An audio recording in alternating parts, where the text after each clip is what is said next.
السلام عليكم ورحمة الله وبركاته.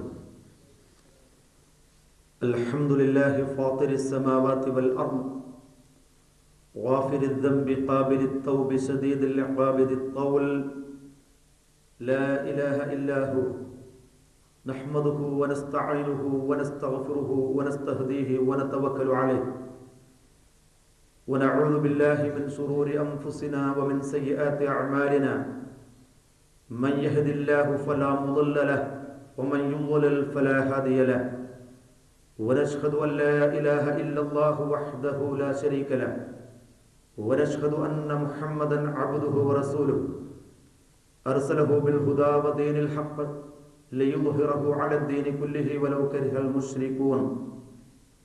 اللهم صل على محمد وعلى آل محمد كما صليت على إبراهيم وعلى آل إبراهيم إنك حميد مجيد. اللهم بارك على محمد وعلى آل محمد كما باركت على إبراهيم وعلى آل إبراهيم إنك حميد مجيد. أما بعد فإن أحسن الكلام كلام الله وخير السنن سنن محمد صلى الله عليه وسلم وشر الأمور محدثاتها وكل بدعة ضلالة. اتقوا الله عباد الله. أعوذ بالله من الشيطان الرجيم. بسم الله الرحمن الرحيم. ومن يشاقق الرسول من بعد ما تبين له الهدى ويتبع غير سبيل المؤمنين نوله ما تولى ونصله جهنم وساءت مصيرا. ആദരണീയരായ സഹോദരങ്ങളെ, സഹോദരിമാരെ, അല്ലാഹു സുബ്ഹാനഹു വ തആല ഭൂലോകത്ത് മനുഷ്യനെ സൃഷ്ടിച്ചപ്പോൾ മനുഷ്യർക്ക് നന്മയും തിന്മയും വിശദീകരിച്ചു കൊടുക്കുവാൻ വേണ്ടി പ്രവാചകന്മാരെ അയക്കുകയുണ്ടായി. എല്ലാ സമുദായത്തിലും പ്രവാചകന്മാർ വന്നിട്ടുണ്ട്. വിശുദ്ധ ഖുർആൻ വ്യക്തമായി ആ കാര്യം നമ്മെ പഠിപ്പിക്കുകയാണ്. വലഖദ് ബഅസ്നാ ഫീ കുല്ലി ഉമ്മത്തിർ റസൂല അൻ അബ്ദുല്ലാഹ വജ്തനിബുത് ത്വാഗൂത്ത്. സൂറത്തുൻ നഹ്ലിലെ 36-ാമത്തെ ആയത്ത്. നിശ്ചയമായും എല്ലാ സമുദായത്തിലേക്കും നാം പ്രവാചകന്മാരെ, ദൂതന്മാരെ അയച്ചിട്ടുണ്ട്. അൻ അബ്ദുല്ലാഹ്, നിങ്ങൾ അല്ലാഹുവിനെ ആരാധിക്കണം. വജ്തനിബുത് ത്വാഗൂത്ത്, അല്ലാഹു അല്ലാത്ത മറ്റെല്ലാ ആരാധ്യ വസ്തുക്കളെയും ആരാധ്യരെയും നിങ്ങൾ കൈവടിയണമെന്നും ബോധനം നൽകിക്കൊണ്ട് എല്ലാ സമുദായത്തിലും പ്രവാചകന്മാർ നിയുക്തരായിട്ടുണ്ട്. അതുപോലെ തന്നെ സൂറത്തു ഫാത്തിറിലെ 24-ാമത്തെ ആയത്തിൽ അല്ലാഹു പറയുന്നു, ഇന്നാ അർസൽനാക ബിൽ ഹഖ് ബശീറൻ വനദീറ വഇൻ മിൻ ഉമ്മത്തിൻ ഇല്ലാ ഖലാ ഫിഹാ നദീർ. നിശ്ചയമായും സന്തോഷവാർത്ത അറിയിക്കുന്നവനും താക്കീത് നൽകുന്നവനുമായി നാം പ്രവാചകന്മാരെ അയച്ചിട്ടുണ്ട്, യഥാർത്ഥ സത്യവുമായി. വഇൻ മിൻ ഉമ്മത്തിൻ ഇല്ലാ ഖലാ ഫിഹാ നദീർ. ഒരു താക്കീതുകാരൻ വരാതെ ഒരു സമുദായവും തന്നെ കഴിഞ്ഞു പോയിട്ടില്ല. ഒന്നുകൂടെ ശ്രദ്ധിക്കുക. വലികുല്ലി ഉമ്മത്തിർ റസൂൽ ഫഇദാ ജാഅ റസൂലുഹും ഖുദിയ ബൈനഹും ബിൽ ഖിസ്ത്. സൂറത്തു യൂനുസിൽ 47-ാമത്തെ വചനത്തിൽ അല്ലാഹു പറയുന്നു, നിശ്ചയമായും എല്ലാ സമുദായത്തിലും പ്രവാചകനുണ്ട്, ദൂതനുണ്ട്. അവരുടെ പ്രവാചകന്മാർ വന്നാൽ നീതി മുറയിൽ അവർക്കിടയിൽ വിധി കൽപ്പിക്കപ്പെടുന്നു. നീതി നടപ്പിലാക്കാൻ വേണ്ടി, ധർമ്മം പുനഃസ്ഥാപിക്കുവാൻ വേണ്ടി, ശിർക്കിൽ നിന്ന് മോചിതരാക്കുവാൻ വേണ്ടി, സ്വർഗം കൊണ്ട് സന്തോഷവാർത്ത അറിയിക്കുവാൻ വേണ്ടി, നരകത്തിൽ നിന്ന് മുക്തി നേടാനുള്ള കാര്യങ്ങൾ അറിയിക്കുവാൻ വേണ്ടി, ഇങ്ങനെ എല്ലാ നന്മകളും പഠിപ്പിക്കുവാനും തിന്മകളിൽ നിന്ന് സമുദായത്തെ രക്ഷപ്പെടുത്തുവാനും അല്ലാഹു സുബ്ഹാനഹു വ തആല എല്ലാ സമുദായത്തിലും പ്രവാചകന്മാരെ അയച്ചിട്ടുണ്ട്. ഇന്നമാ അന്ത മുൻദിർ വലിക്കുല്ലി ഖൗമിൻ ഹാദ്.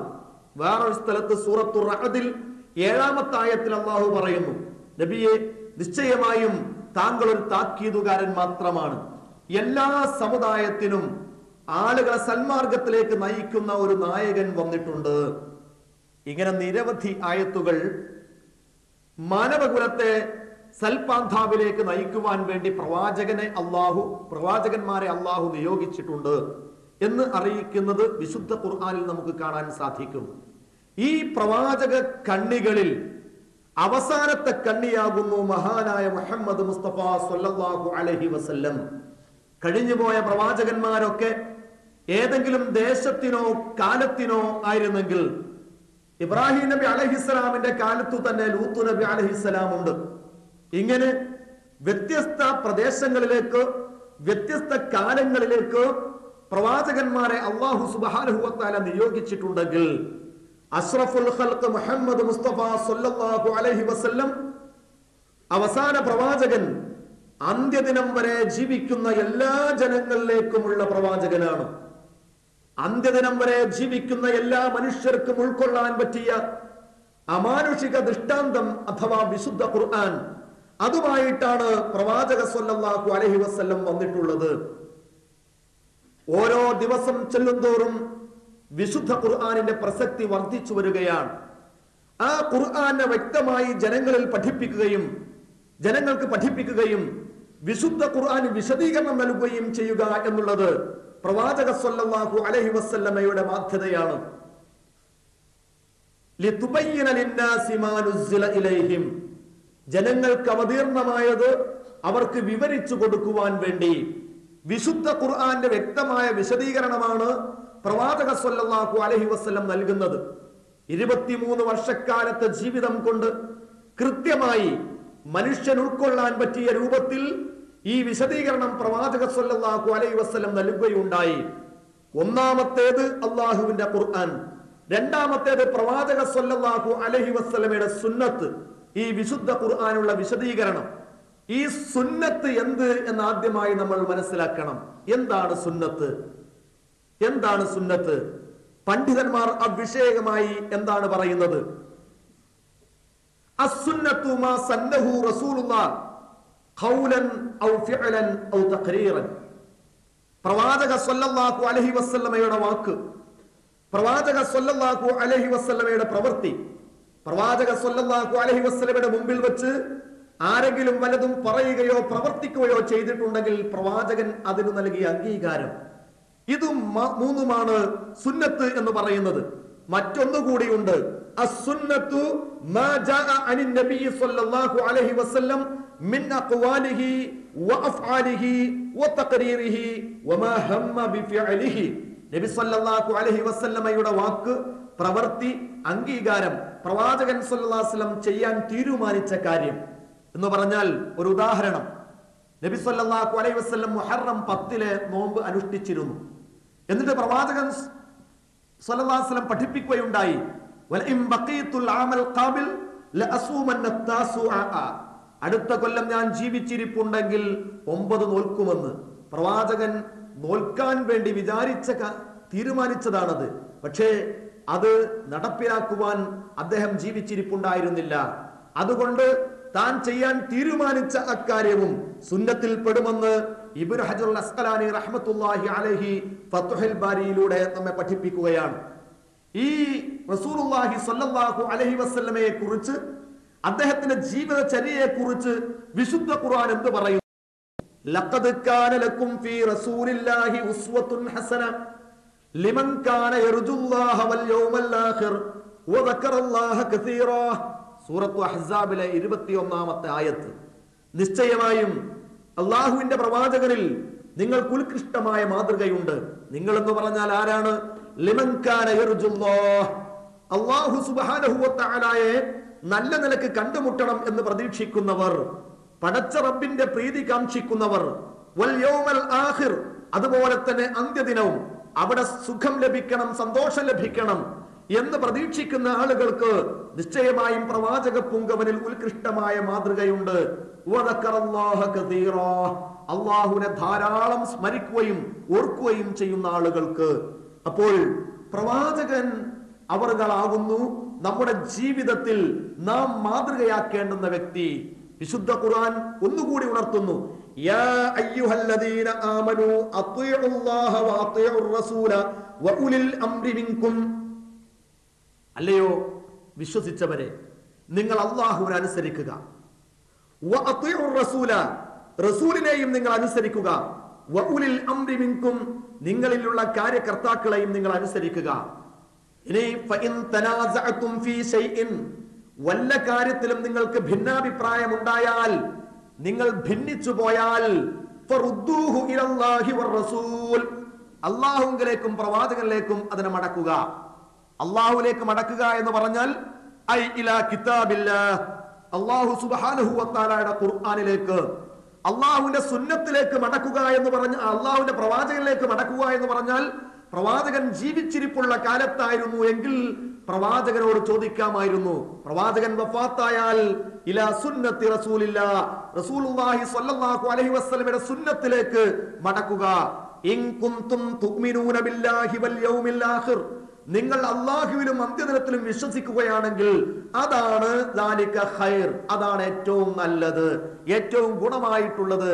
പരലോക വിശ്വാസികൾക്ക്, അല്ലാഹുവിൽ വിശ്വസിക്കുന്ന ആളുകൾക്ക് ഈ ദീനിൽ വല്ല ഭിന്നാഭിപ്രായവും ഉണ്ടെങ്കിൽ ആ ഭിന്നാഭിപ്രായത്തിൽ നിന്ന് മുക്തി നേടാൻ വേണ്ടി, സത്യമാർഗം കണ്ടെത്താൻ വേണ്ടി, സത്യം മനസ്സിലാക്കാൻ വേണ്ടി ഖുർആൻ പരതുക, റസൂലുള്ളാഹി സ്വല്ലല്ലാഹു അലൈഹി വസല്ലമയുടെ സുന്നത്ത് പരിശോധിക്കുക. വീണ്ടും അല്ലാഹു പറയുന്നു, വമാ ആതാകുമുർ റസൂലു ഫഖുദൂഹു വമാ നഹാകും അൻഹു ഫന്തഹൂ. അല്ലാഹുവിന്റെ പ്രവാചകൻ നിങ്ങൾക്ക് എന്ത് കൊണ്ടുവന്നുവോ, നിങ്ങൾക്ക് എന്തു നൽകിയോ അത് നിങ്ങൾ സ്വീകരിക്കുക. വമാ നഹാകും അൻഹു, ആ പ്രവാചകൻ നിങ്ങളോട് എന്ത് വിരോധിച്ചുവോ ഫന്തഹൂ, അത് നിങ്ങൾ ഒഴിവാക്കുകയും ചെയ്യുക. വത്തഖുല്ലാഹ്, നിങ്ങൾ അല്ലാഹുവിനെ സൂക്ഷിക്കുക. ഇന്നല്ലാഹ ശദീദുൽ ഇഖാബ്, നിശ്ചയമായും അല്ലാഹു സുബ്ഹാനഹു വ തആല അതികഠിനമായി ശിക്ഷിക്കുന്നവനാണ്. ഖുർആൻ വ്യക്തമായി നമ്മെ പഠിപ്പിച്ചു എവിടെന്നാണ് നമ്മൾ മതം പഠിക്കേണ്ടത്, എവിടെന്നാണ് ദീനിലെ അനുഷ്ഠാന കർമ്മങ്ങൾ നമ്മൾ മനസ്സിലാക്കേണ്ടത്, ഏതു മാർഗമാണ് നമ്മൾ സ്വീകരിക്കേണ്ടത്. ഇവിടെ പലരും പല മാർഗവും സ്വീകരിക്കുന്നുണ്ട്. പക്ഷേ ഖുർആൻ പറയുന്നു, അള്ളാഹുവിന്റെ ഖുർആനിൽ എന്ത് പറഞ്ഞു എന്ന് നോക്കുക. ഖുർആനിൽ മാത്രം പറഞ്ഞു നോക്കിയാൽ മതിയോ? പോരാ, അതിന്റെ വിശദീകരണമായ സുന്നത്തും നിങ്ങൾ പരിശോധിക്കുക എന്ന് വളരെ വ്യക്തമായി ഖുർആൻ നമ്മെ ഉണർത്തുന്നു. ഇനി നബി സല്ലല്ലാഹു അലൈഹി വസല്ലം എന്ത് പറഞ്ഞു? തറക്തു ഫീകും അംറൈൻ ലൻ തളില്ലു മാ തമസ്സക്തും ബിഹിമാ കിതാബുല്ലാഹി വ സുന്നത്തു റസൂലിഹി. രണ്ടു കാര്യം നിങ്ങൾ വിട്ടേച്ച് ഞാനിതാ പോവുകയാണ്. ഈ ലോകത്ത് 63 വർഷക്കാലം ജീവിച്ച് 40 വയസ്സ് മുതൽ തന്റെ ജീവിതം ജനങ്ങൾക്ക് മാതൃകയാക്കി കാണിച്ചു കൊടുത്ത് അത് ഉൾക്കൊള്ളേണ്ടത്, ആ ജീവിതം മുറുകെ പിടിക്കേണ്ടത്, അത് മാതൃകയായി സ്വീകരിക്കേണ്ടത് മുസൽമാന്റെ ബാധ്യതയാണെന്നല്ല, എല്ലാ മനുഷ്യരുടെയും ബാധ്യതയാണ് എന്ന് ഖുർആൻ വ്യക്തമായി നമ്മെ പഠിപ്പിക്കുകയും ചെയ്യുന്നു. ആ നബി സല്ലല്ലാഹു അലൈഹി വസല്ലം ഹജ്ജത്തുൽ വദാ വേളയിൽ പറഞ്ഞ കാര്യമാണ്, തറക്തു ഫീകും അംറൈൻ, രണ്ടു കാര്യം നിങ്ങളിൽ വിട്ടേച്ച് ഞാൻ പോകുന്നു. ലൻ തളില്ലു മാ തമസ്സക്തും ബിഹിമാ, അത് രണ്ടും മുറുകെ പിടിക്കുന്ന കാലം നിങ്ങൾ വഴിപിഴക്കുകയില്ല. എന്താണ് ആ രണ്ടു കാര്യം? ഒന്ന് കിതാബുല്ലാഹ്, അല്ലാഹുവിന്റെ ഗ്രന്ഥമായ ഖുർആൻ, വ സുന്നത്തു റസൂലിഹി, രണ്ടാമത്തേത് അവന്റെ റസൂലിന്റെ സുന്നത്തുമാകുന്നു, അവന്റെ റസൂലിന്റെ സുന്നത്തുമാകുന്നു. അതുപോലെ വേറൊരു ഹദീസ് ശ്രദ്ധിക്കുക.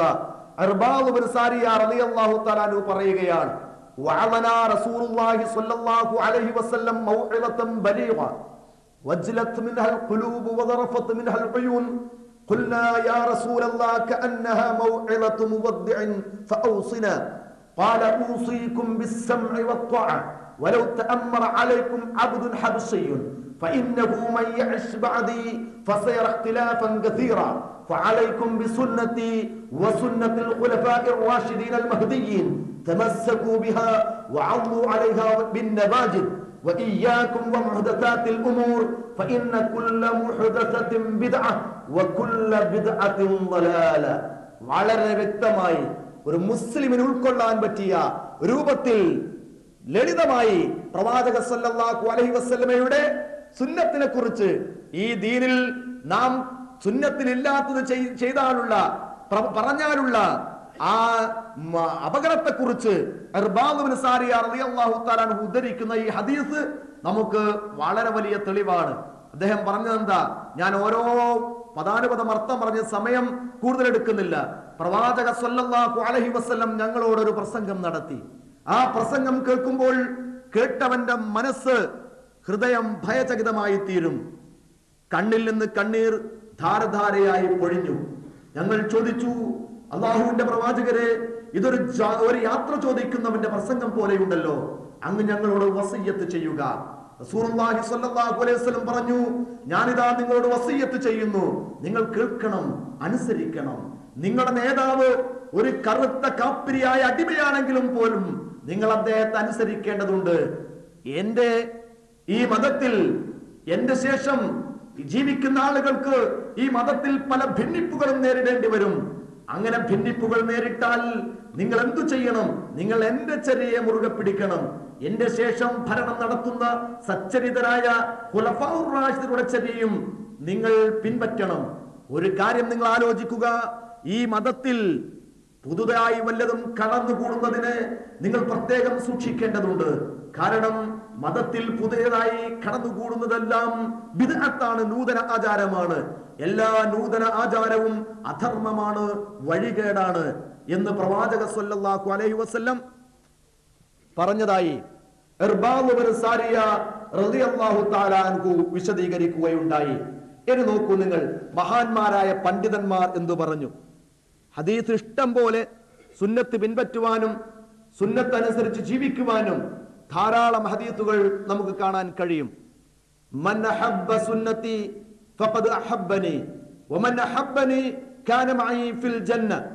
എന്റെ സുന്നത്തിനെ ആരെങ്കിലും ഇഷ്ടപ്പെട്ടാൽ അവൻ എന്നെ ഇഷ്ടപ്പെട്ടു, എന്നെ ഇഷ്ടപ്പെട്ടവൻ എന്നോടൊപ്പം സ്വർഗത്തിലുണ്ടാകും എന്ന് റസൂലുള്ളാഹി സ്വല്ലല്ലാഹു അലൈഹി വസല്ലം വിശദീകരിച്ചു.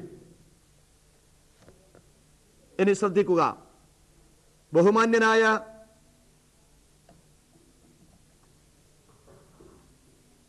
മുഹീദ്ദീൻ ശൈഖ് അവர்கள் പറയുന്നു, മുഹീദ്ദീൻ ശൈഖ്, ഇന്നല്ലാഹ അസ്സ വജല്ല ലാ യഖ്ബലു ഖൗലൻ ബിലാ അമലിൻ.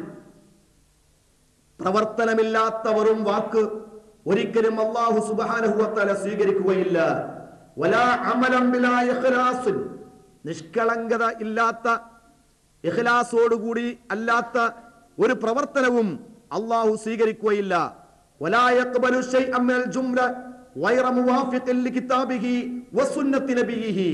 അല്ലാഹുവിന്റെ ഖുർആനിനും തന്റെ പ്രവാചകന്റെ സുന്നത്തിനും അനുയോജ്യമായി വരാത്ത ഒരൊറ്റ പ്രവർത്തനവും അതെത്ര നിഷ്കളങ്കതയോടുകൂടി ചെയ്താലും അല്ലാഹു സുബ്ഹാനഹു വ തആല സ്വീകരിക്കുകയില്ല. അമല് അല്ലാഹു സ്വീകരിക്കണമെങ്കിൽ വാക്ക് അല്ലാഹു സ്വീകരിക്കണമെങ്കിൽ അല്ലാഹുവിന്റെ ഖുർആനിലും പ്രവാചക സ്വല്ലല്ലാഹു അലൈഹി വസല്ലമയുടെ സുന്നത്തിലും ആ സുന്നത്തിനും അനുയോജ്യമായി വന്നാൽ മാത്രമേ അത് സ്വീകരിക്കുകയുള്ളൂ. ഫത്ഹുർ റബ്ബാനിയിൽ മുഹീദ്ദീൻ ശൈഖ് റഹ്മത്തുള്ളാഹി അലൈഹി പറയുന്നു. അപ്പോൾ നമ്മൾ പല തരത്തിലുള്ള പ്രവർത്തനങ്ങൾ, പല ഇബാദത്തുകൾ, പല പുതിയ ആചാരങ്ങൾ, മതത്തിന് പരിചയമില്ലാത്ത പലരും ചെയ്യുന്നതായി നമുക്ക് കാണാൻ സാധിക്കുന്നു. ഇങ്ങനെ കാണുമ്പോൾ നമ്മൾ തുറന്നു പറയാറുണ്ട്, ഇതിന് മതത്തിൽ യാതൊരു അടിസ്ഥാനവും ഇല്ല. അല്ലാഹുവിന്റെ ഖുർആനിൽ ഇതിന് രേഖയില്ല. പ്രവാചക സ്വല്ലല്ലാഹു അലൈഹി വസല്ലമയുടെ സുന്നത്തിൽ ഇതിന് രേഖയില്ല. പ്രവാചകന്റെ സുന്നത്തിലില്ലാത്ത, അല്ലാഹുവിന്റെ ഖുർആനിലില്ലാത്ത ഒരു കർമ്മവും അനുഷ്ഠിക്കാൻ നമുക്ക് അവകാശമില്ല എന്ന് നമ്മൾ പറയാറുണ്ട്. ഇത് പറയാനുള്ള കാരണം എന്താ? നമുക്ക് ആളുകളോടുള്ള വെറുപ്പ് കൊണ്ടാണോ? ഇവിടെ എന്തെങ്കിലും സൽക്കർമ്മങ്ങൾ എന്ന ഉദ്ദേശത്തോടെ ആരെങ്കിലും വല്ലതും ചെയ്യുകയാണെങ്കിൽ അവരോടുള്ള വെറുപ്പ് കൊണ്ടല്ല നമ്മൾ ഒരിക്കലും അങ്ങനെ പറയുന്നത്, മറിച്ച് അവരോടുള്ള സ്നേഹം കൊണ്ടാണ്. തുമ്മിയാൽ അൽഹംദുലില്ലാ എന്ന് പറയണമെന്ന് പ്രവാചക സ്വല്ലല്ലാഹു അലൈഹി വസല്ലം പഠിപ്പിച്ചു. തുമ്മിയാൽ അൽഹംദുലില്ലാ വസ്സലാത്തു വസ്സലാമു അലാ റസൂലില്ലാഹ് എന്നൊരാൾ പറഞ്ഞപ്പോൾ അത് തിരുത്തുകയാണ് ചെയ്തത്. തുമ്മിയാൽ അൽഹംദുലില്ലാഹ് എന്ന് പറയാൻ പ്രവാചക സ്വല്ലല്ലാഹു അലൈഹി വസല്ലമയുടെ സുന്നത്തുണ്ട്. പക്ഷേ നല്ലതാണ് എന്ന് വിചാരിച്ച് വസ്സലാത്തു വസ്സലാമു അലാ റസൂലില്ലാഹ് എന്ന് അതിനോടൊപ്പം കൂട്ടിയാൽ അതൊരിക്കലും തന്നെ അല്ലാഹു സുബ്ഹാനഹു വ തആല ഇഷ്ടപ്പെടുന്ന കാര്യമല്ല, വെറുക്കുന്ന കാര്യമാണ്. നമ്മൾ ആലോചിക്കണം, എന്താ സ്വലാത്തിന് ഇത്ര കുഴപ്പം, എന്താ സലാമിന് ഇത്ര കുഴപ്പം? പക്ഷെ എന്തുകൊണ്ട് സ്വഹാബികൾ അതിൽ നിഷ്കർഷത കാണിച്ചു? അവിടെയാണ് നമ്മൾ പരിശോധിക്കേണ്ടത്. ഇനി ഒന്നുകൂടെ ആലോചിച്ച് നോക്കുക. വളരെ ലളിതമായ ഉദാഹരണത്തിലൂടെ മതത്തിലില്ലാത്ത പുത്തനാചാരങ്ങൾ നല്ലതാണെന്ന ഉദ്ദേശത്തോടെ നാം കൂട്ടിച്ചേർത്താലും അത് തള്ളപ്പെടേണ്ടതാണ് എന്ന് വ്യക്തമായി പ്രവാചക പുങ്കവന്റെ വാക്ക് അത് സ്വീകരിച്ചുകൊണ്ട് തന്നെയാണ് നമ്മൾ ജനങ്ങളോട് ഉത്ബോധനം ചെയ്യുന്നത്. നമ്മുടെ ഇമാമ് ഇശാ നമസ്കരിച്ചു, നമ്മളൊക്കെ പിന്നിൽ ഇശാ നമസ്കാരത്തിന് പങ്കെടുത്തപ്പോൾ നമ്മുടെ ഉദ്ദേശം എന്തായിരുന്നു? 20 ചില്ലാനം മടങ്ങ് പ്രതിഫലം അതിനുണ്ട്. ഒറ്റക്ക് നമസ്കരിക്കുന്നതിനേക്കാൾ 20 ചില്ലാനം മടങ്ങ്, 23, 25, 27 പല രൂപത്തിലും അതിന്റെ ഫള് വിശദീകരിക്കപ്പെടുന്നുണ്ട്. ആ ഉദ്ദേശത്തോടെ നമ്മൾ ജമാഅത്തായി നമസ്കരിച്ചു. അതിനുശേഷം നമ്മുടെ ഇമാമ് നിന്ന് പറഞ്ഞു എന്ന് വിചാരിക്കുക, ഇതാ നമ്മൾ ഏതായാലും ഇശാ നമസ്കാരം നിർവഹിച്ചു കഴിഞ്ഞു ജമാഅത്തായി, ഇനി നമുക്ക് ഇശാക്ക് ശേഷമുള്ള 2 റക്അത്ത് സുന്നത്ത് ജമാഅത്തായി നിർവഹിക്കാം. ഏതായാലും ഇമാമിന്റെ കൂടെ കൂടി നമസ്കരിച്ചാൽ ഒറ്റക്ക് നമസ്കരിക്കുന്നതിനേക്കാൾ പ്രതിഫലമുള്ള കാര്യമല്ലേ? അതുകൊണ്ട് നമുക്ക് ഈ ഇശാന്റെ ശേഷമുള്ള 2 റക്അത്ത് നമസ്കാരം ജമാഅത്തായി നിർവഹിക്കാം എന്ന് പറഞ്ഞാൽ നമ്മൾ പറയും അത് പറ്റുകയില്ല. കാരണം എന്ത്?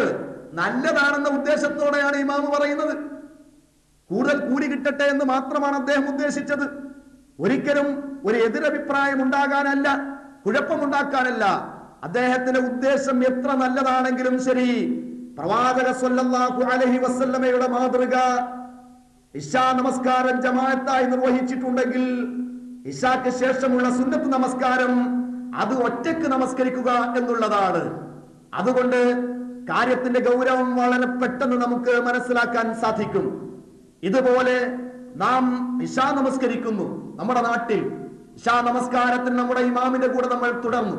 പക്ഷേ ചില ഇമാമുകൾ ഇശാ നമസ്കാരത്തിന് ശേഷം കൈ ഉയർത്തി പ്രാർത്ഥിക്കുകയും മൗമൂമുകൾ അതിന് ആമീൻ പറയുകയും ചെയ്യും. നാം ആ കൂട്ടുപ്രാർത്ഥനയിൽ പങ്കെടുക്കാറില്ല. പ്രാർത്ഥനയല്ലേ, സംഘടിതമായ പ്രാർത്ഥനയല്ലേ, നല്ലതല്ലേ എന്ന ഉദ്ദേശത്തോടെയാണ് അവരത് ചെയ്യുന്നത്. പക്ഷേ എന്തുകൊണ്ട് നമ്മൾ അതിൽ പങ്കെടുക്കുന്നില്ല? വലം യുർവ അന്നഹു സ്വല്ലല്ലാഹു അലൈഹി വസല്ലം സ്വല്ലാ സ്വലാത്തൻ ഫസല്ലമ മിൻഹു വബസത യദൈഹി വദഅ വഅമ്മന അൽമഅ്മൂമുന ബിദുആഇഹി وكذلك الخلفاء الراشدون بعده ولا أحد من الصحابة فلا شك في أن تركه أفضل من فعله. വ്യക്തമായി അൽ മദ്ഖൽ എന്ന് പറയുന്ന ഗ്രന്ഥത്തിൽ ഇബ്നു ഹജ്ജ് മാലിക്കി റഹ്മത്തുള്ളാഹി വിശദീകരിക്കുകയാണ്. ലോകത്ത് രചിക്കപ്പെട്ട ഹദീസ് ഗ്രന്ഥങ്ങളിൽ ഒരൊറ്റ നിവേദനവും ഒരൊറ്റ റിപ്പോർട്ടും വന്നിട്ടില്ല. എന്ത്? നബി സല്ലല്ലാഹു അലൈഹി വസല്ലം നമസ്കരിച്ചു, സലാം വീട്ടിയതിനു ശേഷം കൈ ഉയർത്തി പ്രാർത്ഥിക്കുകയും അതിന് മഅ്മൂമുകൾ ആമീൻ പറയുകയും ചെയ്തതായി ഒരൊറ്റ ഹദീസും നിവേദനം ചെയ്യപ്പെട്ടിട്ടില്ല. വകദാലികൽ ഖുലഫാഉർ റാഷിദൂന ബഅദ, പ്രവാചകന്റെ ശേഷമുള്ള 4 ഖലീഫമാരും അങ്ങനെ ചെയ്തിട്ടില്ല. വലാ അഹദും മിനസ് സ്വഹാബ, സ്വഹാബികളിൽപ്പെട്ട ഒരാളും അങ്ങനെ ചെയ്തിട്ടില്ല. ഫലാ ശക്ക, അതുകൊണ്ട് യാതൊരു സംശയവുമില്ല, ഫീ അന്ന തർക്കഹു അഫ്ളലു മിൻ ഫിഅലിഹി, ആ കൂട്ടുപ്രാർത്ഥന ചെയ്യുന്നതിനേക്കാൾ നല്ലത് ഒഴിവാക്കലാണെന്ന കാര്യത്തിൽ യാതൊരു സംശയവുമില്ല. മഹാന്മാരുടെ പ്രഖ്യാപനമാണിത്. നമുക്ക് തോന്നും അതൊരു ചെറിയ പ്രശ്നമല്ലേ, ഒരു കൂട്ടുപ്രാർത്ഥനയുടെ പ്രശ്നത്തിൽ എന്തിനാ നമ്മൾ ഇത്ര വലിയ ഇടങ്ങേറുണ്ടാക്കണത്? അത് മിണ്ടാതിരുന്നാ പോരെ, അതിനിപ്പോ എന്തിനാ ഇങ്ങനെ എഴുന്നേറ്റ് പോകുന്നത്, അതിന് കൂടെ ഒന്ന് കൂടിക്കൊടുത്താ പോരെ എന്ന് നമുക്ക് തോന്നും. പക്ഷെ എന്തിന് ഈ കാര്യത്തെ ഇത്ര വലിയതായി തന്നെ മഹാന്മാരായ പണ്ഡിതന്മാർ ഉദ്ധരിച്ചു, മഹാന്മാരായ പണ്ഡിതന്മാർ നമ്മെ പഠിപ്പിച്ചു. അതാണ് നമ്മൾ ഓർക്കേണ്ടത്. നേരെ മറിച്ച് റസൂലുള്ളാഹി സ്വല്ലല്ലാഹു അലൈഹി വസല്ലം നമസ്കാര ശേഷം കൂട്ടുപ്രാർത്ഥന നടത്തി എന്ന ഒരു സഹീഹായ ഹദീസ് മാത്രമുണ്ടായാൽ മതി, നമുക്ക് ആ കൂട്ടുപ്രാർത്ഥനയിൽ പങ്കെടുക്കാം, നമുക്ക് കൂട്ടുപ്രാർത്ഥന നടത്തുകയും ചെയ്യാം.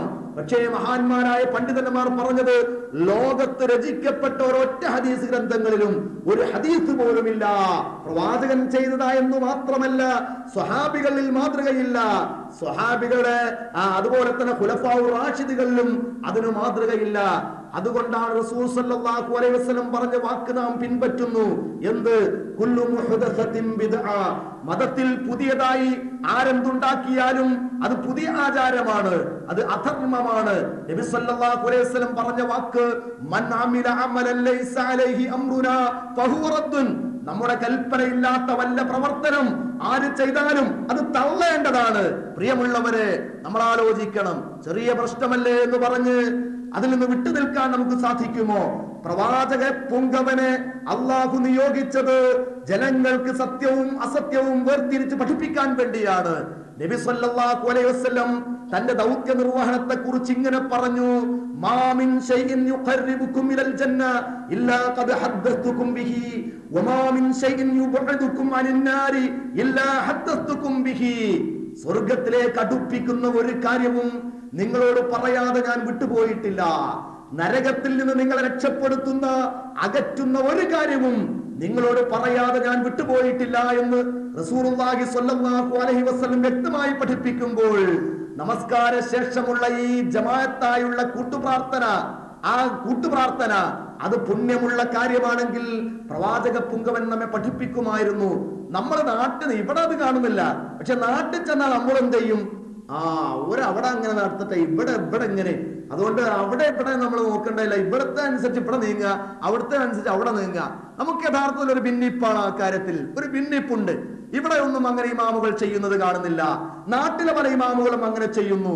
ഈ ഭിന്നാഭിപ്രായം ഉണ്ടാകുമ്പോൾ ഖുർആനിലേക്ക് മടക്കുക. ആദ്യം ഖുർആനിൽ നമസ്കാര ശേഷമുള്ള കൂട്ടുപ്രാർത്ഥനയെ കുറിച്ച് വല്ലതും പരാമർശിച്ചിട്ടുണ്ടോ?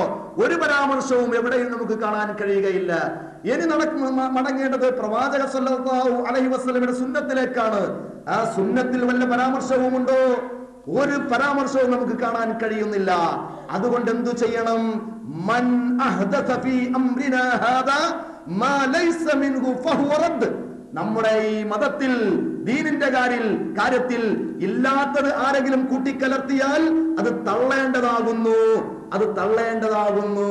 റസൂലുള്ളാഹി സ്വല്ലല്ലാഹു അലൈഹി വസല്ലം പറഞ്ഞതിന്റെ അടിസ്ഥാനത്തിലാണ് സഹോദരന്മാരെ നമ്മൾ ഇത്തരം കാര്യങ്ങളൊക്കെ തള്ളുന്നതും തള്ളണമെന്ന് ജനങ്ങളോട് പറയാനുള്ള കാര്യവും. പിന്നെ മഹാന്മാരായ പണ്ഡിതന്മാർ, പ്രത്യേകിച്ച് ആധുനിക പണ്ഡിതന്മാർ തന്നെ വ്യക്തമായി വിശദീകരിക്കുന്ന ഒരു ബിദ്അത്താണ് ജനങ്ങളിൽ കടന്നുകൂടിയ വലിയൊരു ബിദ്അത്ത്, ജന്മദിനാഘോഷം എന്ന് പറയുന്നത്. നമ്മള് മറ്റുള്ളവരിൽ നിന്ന് കടമെടുത്തതാണ് ഈ ബർത്ത്ഡേ സമ്പ്രദായം. ബർത്ത്ഡേ, നമ്മളെ കുട്ടികൾക്ക് ഒരു ബർത്ത്ഡേ ആഘോഷിക്കൽ നമ്മളതൊരു ഫാഷനായി മാറിയിരിക്കുകയാണ്. അത് ഇസ്ലാമിൽ വല്ല തെളിവുമുണ്ടോ എന്ന് നമ്മൾ ആരും പരിശോധിക്കുന്നില്ല.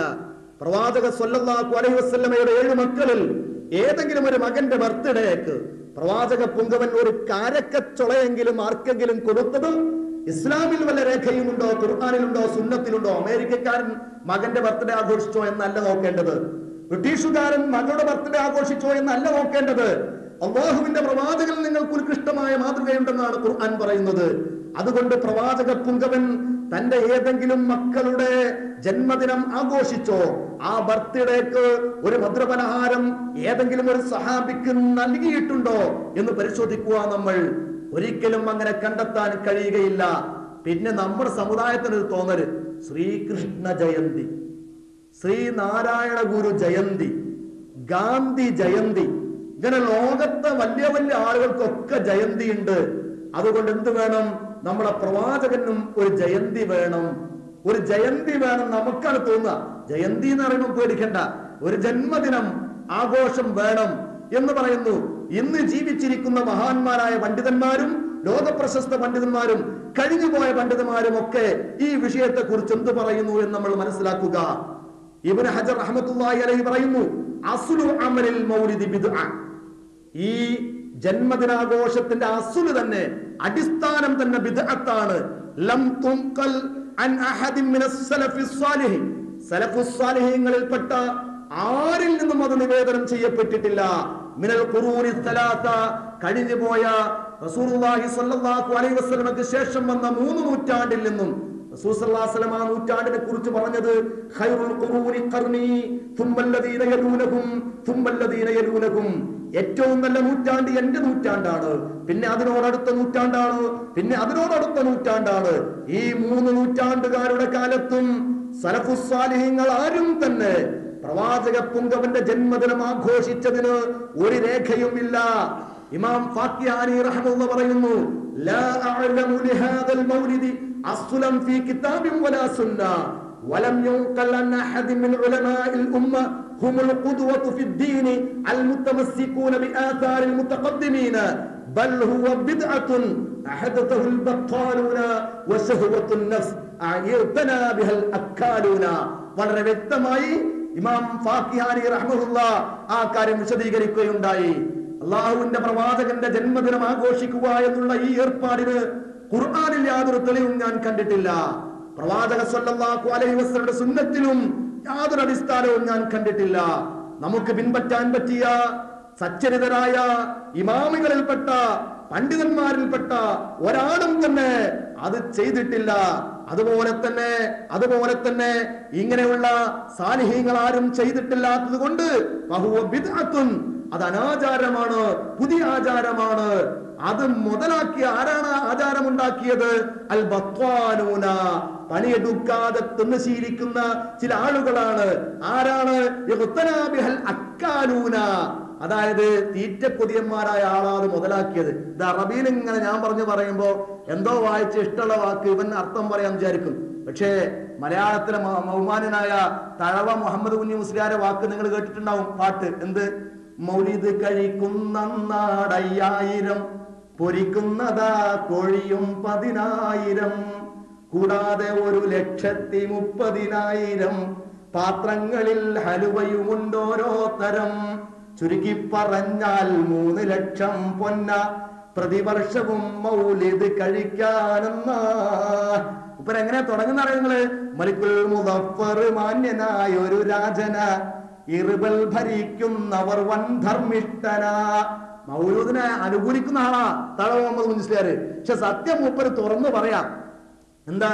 മൗലിദ് കഴിക്കൽ മുമ്പ് പതിവില്ലാത്തതാ, അത് ഹിജ്റ 300 ശേഷം വന്നതാ എന്നും സഹാബി പറഞ്ഞതായി കാണുന്നതാ, അത് ഹനബി 1-ാം ഭാഗമിൽ നോക്കേണ്ടതാ. ഇനി ഞാൻ അറബി പറഞ്ഞ് തോന്നിയാസം പറഞ്ഞ അർത്ഥം പറഞ്ഞു നിങ്ങൾ വിചാരിക്കണ്ട. മൗലിദിനെ അനുകൂലിക്കുന്ന ബഹുമാന്യനായ തഴവ മുഹമ്മദ് കുഞ്ഞി മുസ്ലിയാർ തന്നെ പറയുന്നത് എന്താ? മൗലിദ് കഴിക്കൽ മുമ്പ് പതിവില്ലാത്ത, അത് ഹിജ്റ 300 ശേഷം വന്നതാ. അപ്പൊ ഖൈറുൽ ഖുറൂനി ഖർനിലില്ല, സുമ്മല്ലദീന യലൂനഹും എന്ന് പറഞ്ഞ നൂറ്റാണ്ടിലില്ല, സുമ്മല്ലദീന യലൂനഹും എന്ന് പറയുന്ന നൂറ്റാണ്ടിലുമില്ല. എങ്ങനെയാണ് ഈ പരിപാടി തുടങ്ങിയത്? അത് അക്കാലൂന, അത് മുതലാക്കിയത് പണിയെടുക്കാതെ തിന്നു ശീലിക്കുന്ന ആളുകളാണ് പറഞ്ഞല്ലോ. ളുഹുർ നിസ്കാരം വേണ്ട, അസ്ർ നമസ്കാരവും വേണ്ട, അത് ഒന്നുമില്ലെങ്കിലും ഒരു ജന്മദിനാഘോഷം കൊണ്ട് സ്വർഗത്തിൽ അങ്ങ് കടക്കും. അതിന് നമ്മൾ കുറച്ച് തീറ്റക്ക് പരിപാടി ഉണ്ടാക്കുക. മുദഫർ രാജാവ് ചെയ്തത് അതാ. മൗലൂദ് കഴിക്കുന്ന അന്ന് ആട് 5000, പൊരിക്കുന്നതാ കോഴിയും 10,000, കൂടാതെ 1,30,000 പാത്രങ്ങളിൽ ഹലുവയുമുണ്ട് ഓരോ തരം.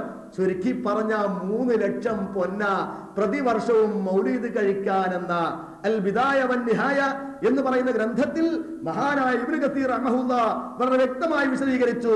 ഈ മുദഫർ രാജാവിന്റെ സദസ്സിൽ സൂഫികൾ വന്ന് നൃത്തം ചെയ്യുകയും പാട്ടുപാടുകയും ഈ ഭക്ഷണ പദാർത്ഥങ്ങളൊക്കെ തിന്നുകയും ചെയ്തിരുന്നു ജന്മദിനാഘോഷ ദിവസത്തിൽ പ്രവാചകന്റെ. ഇനി നമ്മൾ ആലോചിക്കണം, നബിന്റെ ജന്മദിനം ആഘോഷിക്കാത്തതുകൊണ്ട് നമ്മൾ നാട്ടിൽ ചെന്ന ഇസ്ലാമും തന്നെ പുറത്താ. ഇവിടുന്ന് പിന്നെ ഇസ്ലാമില, നാട്ടിലൊക്കെ ഇസ്ലാമെന്ന് പുറത്താ. നമ്മള് റസൂലുള്ളാഹിയുടെ ജന്മദിനം ആഘോഷിക്കാത്തത് കൊണ്ട്. അതിന് ഇസ്ലാമിന് വല്ല തെളിവുണ്ടോ? ഖുർആനിലുണ്ടോ? ഇല്ല. സുന്നത്തിലുണ്ടോ? ഇല്ല. പിന്നെ എവിടെന്ന് നമ്മുടെ ഇഷ്ടപ്രകാരം ഒരു ജന്മദിനം ആഘോഷിക്കാൻ നമുക്ക് അവകാശമുണ്ടോ? ചിന്തിക്കുക. മഹാന്മാരായ ആളുകൾ ഇനി നോക്കിയത് ആഘോഷിക്കുന്നവർ തന്നെ പറയാ. നബി സല്ലല്ലാഹു അലൈഹി വസല്ലമയുടെ ഉപദേശ നിർദ്ദേശങ്ങൾ ജീവിതത്തിൽ അക്ഷരം പ്രതി പകർത്തിയിരുന്ന ആദ്യ നൂറ്റാണ്ടുകാരുടെ കാലത്ത് ഇങ്ങനെ ഒരു ജന്മദിനം കൊണ്ടാടേണ്ടുന്ന ആവശ്യമുണ്ടായിരുന്നില്ല. 951 സുന്നി വോയിസിൽ വളരെ വ്യക്തമായി പറയാൻ റസൂലുള്ളാഹിന്റെ ജീവിതം അക്ഷരം പ്രതി പകർത്തിയിരുന്ന ആദ്യ നൂറ്റാണ്ടുകാരുടെ കാലത്ത് ഇങ്ങനെ ഒരു ജന്മദിനം കൊണ്ടാടേണ്ടുന്ന ആവശ്യമേ ഉണ്ടായിരുന്നില്ല. അതുകൊണ്ട് അവരത് കൊണ്ടാടിയില്ല. പക്ഷെ ഇന്നത് ആവശ്യമാണ്, അതുകൊണ്ട് നമ്മൾ കൊണ്ടാടണം. അപ്പൊ നമുക്ക് ഇങ്ങനെ തീരുമാനിക്കാൻ അവകാശമുണ്ടോ? നമുക്ക് തീരുമാനിക്കാൻ അവകാശമുണ്ടോ? നമുക്ക് ഒരിക്കലും അതിന് അവകാശമില്ല. റസൂലുള്ളാഹിനെ ബഹുമാനമില്ലാത്തതുകൊണ്ടല്ല. റസൂലുള്ളാഹി സ്വല്ലല്ലാഹു അലൈഹി വസല്ലം വഫാത്തായി എന്ന് പറഞ്ഞപ്പോൾ ഊരിപ്പിടിച്ച വാളുമായി ഇറങ്ങി തിരിച്ചു മഹാനായ ഉമർ ഇബ്നുൽ ഖത്താബ് റളിയല്ലാഹു തആല അൻഹു. അള്ളാഹുവിന്റെ പ്രവാചകൻ മരിച്ചു എന്ന് പറയുന്നവന്റെ തല ഞാൻ അറുക്കും എന്നാണ് അദ്ദേഹം പറഞ്ഞത്. തല ഞാൻ അറുക്കും. അത് സഹിക്കാൻ ഉമർ ഇബ്നുൽ ഖത്താബ് റളിയല്ലാഹു തആല അൻഹു സാധിച്ചില്ല. എന്റെ പ്രവാചകൻ മരിക്കുകയോ, ഞാൻ ജീവന തുല്യം സ്നേഹിക്കുന്ന പ്രവാചകൻ മരിക്കുകയോ വഫാത്താവുകയോ, അത് പറഞ്ഞവന്റെ തല ഞാൻ അറുക്കും. വല്ലാത്തൊരു വികാര അവസ്ഥയിൽ ഉമർ റളിയല്ലാഹു തആല അൻഹു തുള്ളുകയാണ്. മാന്യനായ, വിനയാന്വിതനായ, സഹനശീലനായ, ത്യാഗിവര്യനായ അബൂബക്കർ സിദ്ദീഖ് റളിയല്ലാഹു തആല അൻഹു പറഞ്ഞു, മൻ കാന യഅബുദു മുഹമ്മദൻ ഫഇന്ന മുഹമ്മദൻ ഖദ് മാത് വമൻ കാന യഅബുദുല്ലാഹ് ഫഇന്നല്ലാഹ ഹയ്യുൻ ലാ യമൂത്. മുഹമ്മദ് നബിക്കാർക്ക് ആരെങ്കിലും ഇബാദത്ത് ചെയ്തിട്ടുണ്ടെങ്കിൽ ഇബാദത്ത് ചെയ്യാൻ അർഹൻ മുഹമ്മദ് സ്വല്ലല്ലാഹു അലൈഹി വസല്ലം അല്ല. ഇബാദത്ത് ചെയ്യാൻ പറ്റൂല, പ്രവാചകന് ആരാധന ചെയ്യാൻ പറ്റൂല. മുഹമ്മദ് നബി വഫാത്തായിരിക്കുന്നു. ഇനി അള്ളാഹുവിനാണ് ആരെങ്കിലും ഇബാദത്ത് ചെയ്യുന്നതെങ്കിൽ ഫഇന്നല്ലാഹ ഹയ്യുൻ, അല്ലാഹ് ജീവിച്ചിരിപ്പുണ്ട്, ലാ യമൂതു, അവൻ മരിക്കൂല. കണ്ടോ? ഇത് കേട്ടപ്പോഴാ ഉമർ ഇബ്നുൽ ഖത്താബ് റളിയല്ലാഹു തആല അൻഹു ശാന്തനായത്. സാനിയത്തുനൈനി ഇദ്ഹുമാ ഫിൽ ഗാർ, നബി കരീം സല്ലല്ലാഹു അലൈഹി വസല്ലമയോടൊപ്പം ഗുഹയിൽ ഒളിച്ചിരുന്ന അബൂബക്കർ സിദ്ദീഖ് റളിയല്ലാഹു തആല അൻഹു, അബൂബക്കർ സിദ്ദീഖ് റളിയല്ലാഹു തആല അൻഹു, അബൂബക്കർ സിദ്ദീഖ് റളിയല്ലാഹു തആല അൻഹു വിറച്ചുപോയി. എന്തേ കാരണം? എന്തേ കാരണം? എന്തിനാണ് താങ്കൾ ഇങ്ങനെ പേടിക്കുന്നതെന്ന് റസൂലുള്ളാഹി ചോദിച്ചു. പ്രവാചകരെ, ശത്രുക്കൾ ഇതാ ഗുഹാമുഖത്തെത്തിയിരിക്കുന്നു. അങ്ങയെ പിടിക്കാൻ വേണ്ടിയാണ് അവർ ഇറങ്ങി പുറപ്പെട്ടത്. ഇനാമ് വാങ്ങാൻ വേണ്ടി ഇറങ്ങി പുറപ്പെട്ടവരാണ്. അവരെങ്ങാനും ഈ മുഖത്തേക്ക് എത്തി നോക്കിയാൽ അബൂബക്കറിനെ അബൂബക്കറിനെ കൊന്നാൽ ഈ ലോകത്തിനൊരു നഷ്ടവും സംഭവിക്കാൻ പോകുന്നില്ല. പക്ഷേ അസ്റഫുൽ ഖൽഖ്, അങ്ങയെങ്ങാനും അവർ കാണുകയും അങ്ങയെ പിടിക്കുകയും ചെയ്താലോ? ഇത് ആലോചിച്ചത് കൊണ്ടാണ് എന്റെ വിഷമം. റസൂലുള്ളാഹി പറഞ്ഞു, ലാ തഹ്സൻ, ദുഃഖിക്കേണ്ട അബൂബക്കർ, ഇന്നല്ലാഹ മഅനാ, അല്ലാഹു നമ്മളോടൊപ്പമുണ്ട്. ഈ അബൂബക്കർ സിദ്ദീഖ് റളിയല്ലാഹു തആല അൻഹു നബി കരീം സല്ലല്ലാഹു അലൈഹി വസല്ലമയുടെ സ്നേഹമുള്ള ആളല്ലേ? യാതൊരു സംശയവുമില്ല, സ്നേഹമുള്ള ആളാണ്. അതുപോലെ തന്നെ അഷ്ഹദു അല്ലാ ഇലാഹ ഇല്ലല്ലാഹ് അഷ്ഹദു അന്ന മുഹമ്മദർ റസൂലുള്ളാഹ് എന്ന് പ്രവാചകന്റെ വഫാത്തിനു ശേഷം ബാങ്ക് വിളി നിർത്തിയ പിന്നെ ഒന്നുകൂടി ആരംഭിക്കാൻ വേണ്ടി പറഞ്ഞു ഉമർ ഇബ്നുൽ ഖത്താബ് റളിയല്ലാഹു തആല അൻഹു ബിലാൽ ഇബ്നു റബാഹയോട്. ബിലാൽ റളിയല്ലാഹു തആല അൻഹു ബാങ്ക് വിളിക്കുന്നു, അഷ്ഹദു അന്ന മുഹമ്മദർ റസൂലുള്ളാഹ് എന്ന് എത്തിയപ്പോൾ പൊട്ടിക്കരയുന്നു. ഈ ബിലാൽ ഇബ്നു റബാഹ റളിയല്ലാഹു തആല അൻഹുവിന് റസൂലുള്ളാഹി സ്വല്ലല്ലാഹു അലൈഹി വസല്ലമയുടെ സ്നേഹമില്ലേ, ആദരവില്ലേ, ബഹുമാനമില്ലേ? പ്രവാചകന്റെ ജന്മദിനം ആഘോഷിക്കൽ ഒരു പുണ്യകർമ്മമായിരുന്നു എങ്കിൽ, അത് ദീനിൽ ഗുണമുള്ള ഒരു കാര്യമായിരുന്നു എങ്കിൽ ഇവർ അത് ആഘോഷിക്കുകയില്ലേ? ആഘോഷിക്കും. പക്ഷെ എന്തുകൊണ്ട് ആഘോഷിച്ചില്ല? അതിന് ഇസ്ലാമിൽ രേഖയില്ലാത്തത് കൊണ്ട്. അതുകൊണ്ടാണ് ഈ ബിദ്അത്ത് നമ്മൾ വർജിക്കുന്നത്. ലോക പണ്ഡിതന്മാരൊക്കെ ഇത് വർജിക്കണമെന്ന് ജനങ്ങളോട് പറയാനുള്ള കാരണവും. ഇനി നോക്കൂ നിങ്ങൾ, ഇതേപോലെ ഓരോ കാര്യവും ഇങ്ങനെ നമുക്ക് ഏറ്റവും ബിദ്അത്ത് ഇങ്ങനെ കടന്നുകൂടിയ കാര്യം കല്യാണവും മരണവും. മരിച്ചു കഴിഞ്ഞാൽ എന്താ ചെയ്യുക? മരണമടഞ്ഞാൽ എന്ത് ചെയ്യുന്നു? നമ്മൾ മരിച്ചവരെ നമ്മൾ വിളിച്ചു പ്രാർത്ഥിക്കുന്നു. ചില ആളുകൾ മരിച്ചവരെ വിളിച്ചു പ്രാർത്ഥിക്കുന്നു. ചില ആളുകൾ എന്ത് ചെയ്യുന്നു? മയ്യത്ത് കൊണ്ടുപോകുമ്പോ തന്നെ ലാ ഇലാഹ ഇല്ലല്ലാഹ് എന്ന ദിക്ർ ചൊല്ലുന്നു. അവര് പറയുന്നത് എന്താ? നല്ലതല്ലേ, നല്ലത് ചെയ്തുകൂടെ എന്നാണ്. പക്ഷെ നമ്മള് നിശബ്ദരായി മയ്യത്ത് കൊണ്ടുപോകുന്നു. നിശബ്ദരായി മയ്യത്തിനെ കൊണ്ടുപോകുമ്പോൾ കണ്ടോ, ഏതോ ഇലയിൽ പൊതിഞ്ഞ് മറ്റു മതസ്ഥർ ശവം കെട്ടിക്കൊണ്ടുപോകുന്ന പോലെ മിണ്ടാതെ പോകുന്നു. നമ്മൾ ദീനിന്ന് പുറത്ത്. എന്താണ്? ഷാഫി മദ്ഹബിന്റെ ആളുകൾ എന്ന് പറയുന്നവരാണ് പലപ്പോഴും ഇങ്ങനെയൊക്കെ ചെയ്യാറുള്ളത്. പക്ഷേ ഇമാം ഷാഫിയുടെ ശിഷ്യൻ ഇമാം നവവി റഹ്മത്തുള്ളാഹി അലൈഹി, ഷാഫിഉ സ്ഥാനി എന്ന പേരിൽ അറിയപ്പെടുന്ന മഹാനായ ഇമാം നവവി റഹ്മത്തുള്ളാഹി എന്താ പറയുന്നത്? വഅലം, നീ മനസ്സിലാക്കണം, അന്ന സ്വവാബൽ മുഖ്താറ മാ കാന അലൈഹി സലഫു, സലഫു സാലിഹീങ്ങൾ ചെയ്ത ശരിയായ സമ്പ്രദായം എന്താണ്? അസ്സുകൂതു ഫീ ഹാലി സൈരി മഅൽ ജനാസ, ജനാസയോടൊപ്പം നടന്നു പോകുമ്പോൾ മിണ്ടാതിരിക്കുക, നിശബ്ദമായിരിക്കുക എന്ന. ഫലാ യർഫഉ സൗതൻ, ഒരു ശബ്ദവും ഉയർത്താൻ പാടില്ല. ബിഖിറാഅത്തിൻ, ഖുർആൻ ഓതിക്കൊണ്ട് ഉയർത്താൻ പാടില്ല. വലാ ദിക്രിൻ, ഒരു ദിക്ർ ചൊല്ലിയും ശബ്ദമുണ്ടാക്കാൻ പാടില്ല. വലാ ഗൈരി ദാലിക, അതുപോലെ ഒന്നും ചെയ്യാൻ പാടില്ല. നിശബ്ദരായി മയ്യത്തിന്റെ കൂടെ പോവാണ് വേണ്ടതെന്ന് ഷാഫി മദ്ഹബിലെ പ്രഗൽഭ പണ്ഡിതനായ ഇമാം നവവി റഹ്മത്തുള്ളാഹ്, ഷാഫിഈ സാനി എന്ന പേരിൽ അറിയപ്പെടുന്ന ഇമാം നവവി റഹ്മത്തുള്ളാഹ് തന്റെ അൽ അദ്കാർ രേഖപ്പെടുത്തുകയുണ്ടായി.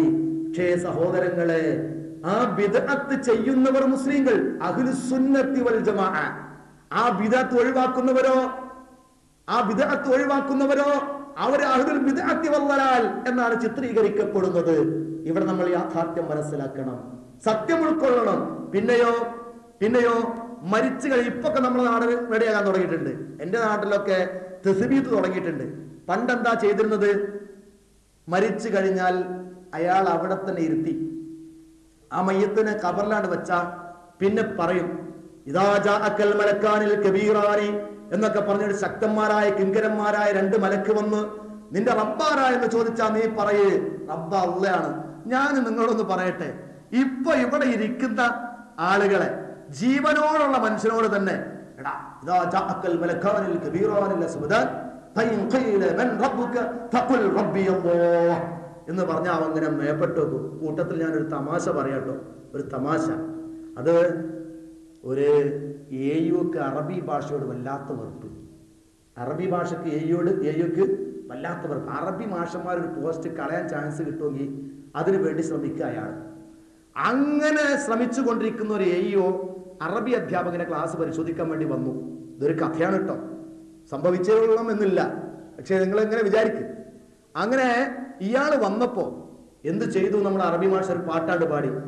ജാഅൽ കൽബു വബ്നുൽ കൽബി വൽ കൽബു ജദ്ദുഹു വലാ ഖൈറ ഫീ കൽബിൻ തനസ്സലഹുൽ കലീബു.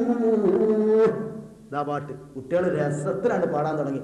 അജാൽ കൽബു വബ്നുൽ കൽബി വൽ കൽബു ജദ്ദുഹു വലാ ഖൈറ ഫീ കൽബിൻ.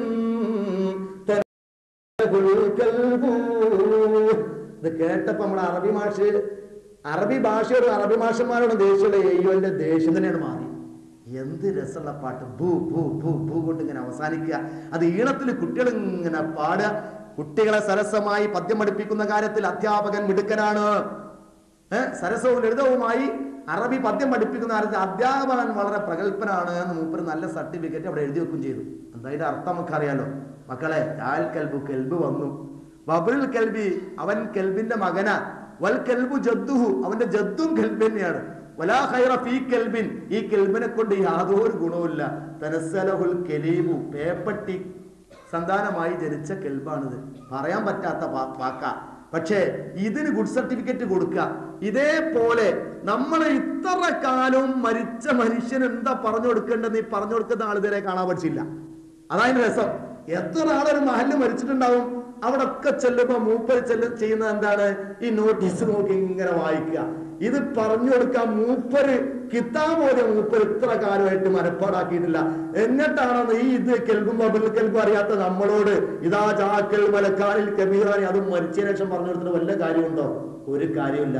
അപ്പൊ ഇത് പൊട്ടപ്പോയത്തം എന്ന് മലയാളത്തില് നമ്മുടെ നാടൻ ഭാഷയെ പറഞ്ഞ അതാണ് എന്ന് നമ്മൾ പറഞ്ഞു. ഇത് ഇസ്ലാമിൽ രേഖയില്ലാത്ത കാര്യമാണ്. റസൂലുള്ളാഹിന്റെ ഒരു സുന്നത്തുണ്ട്. എന്താണ്? സലൂലഹു തസ്ബീത്ത്, സലൂലഹു തസ്ബീത്ത്. ജാഫർ അബീ ത്വാലിബ് റളിയല്ലാഹു തആല അൻഹുവിന് വേണ്ടി നിങ്ങൾ തസ്ബീത്തിന് ചോദിക്കുക.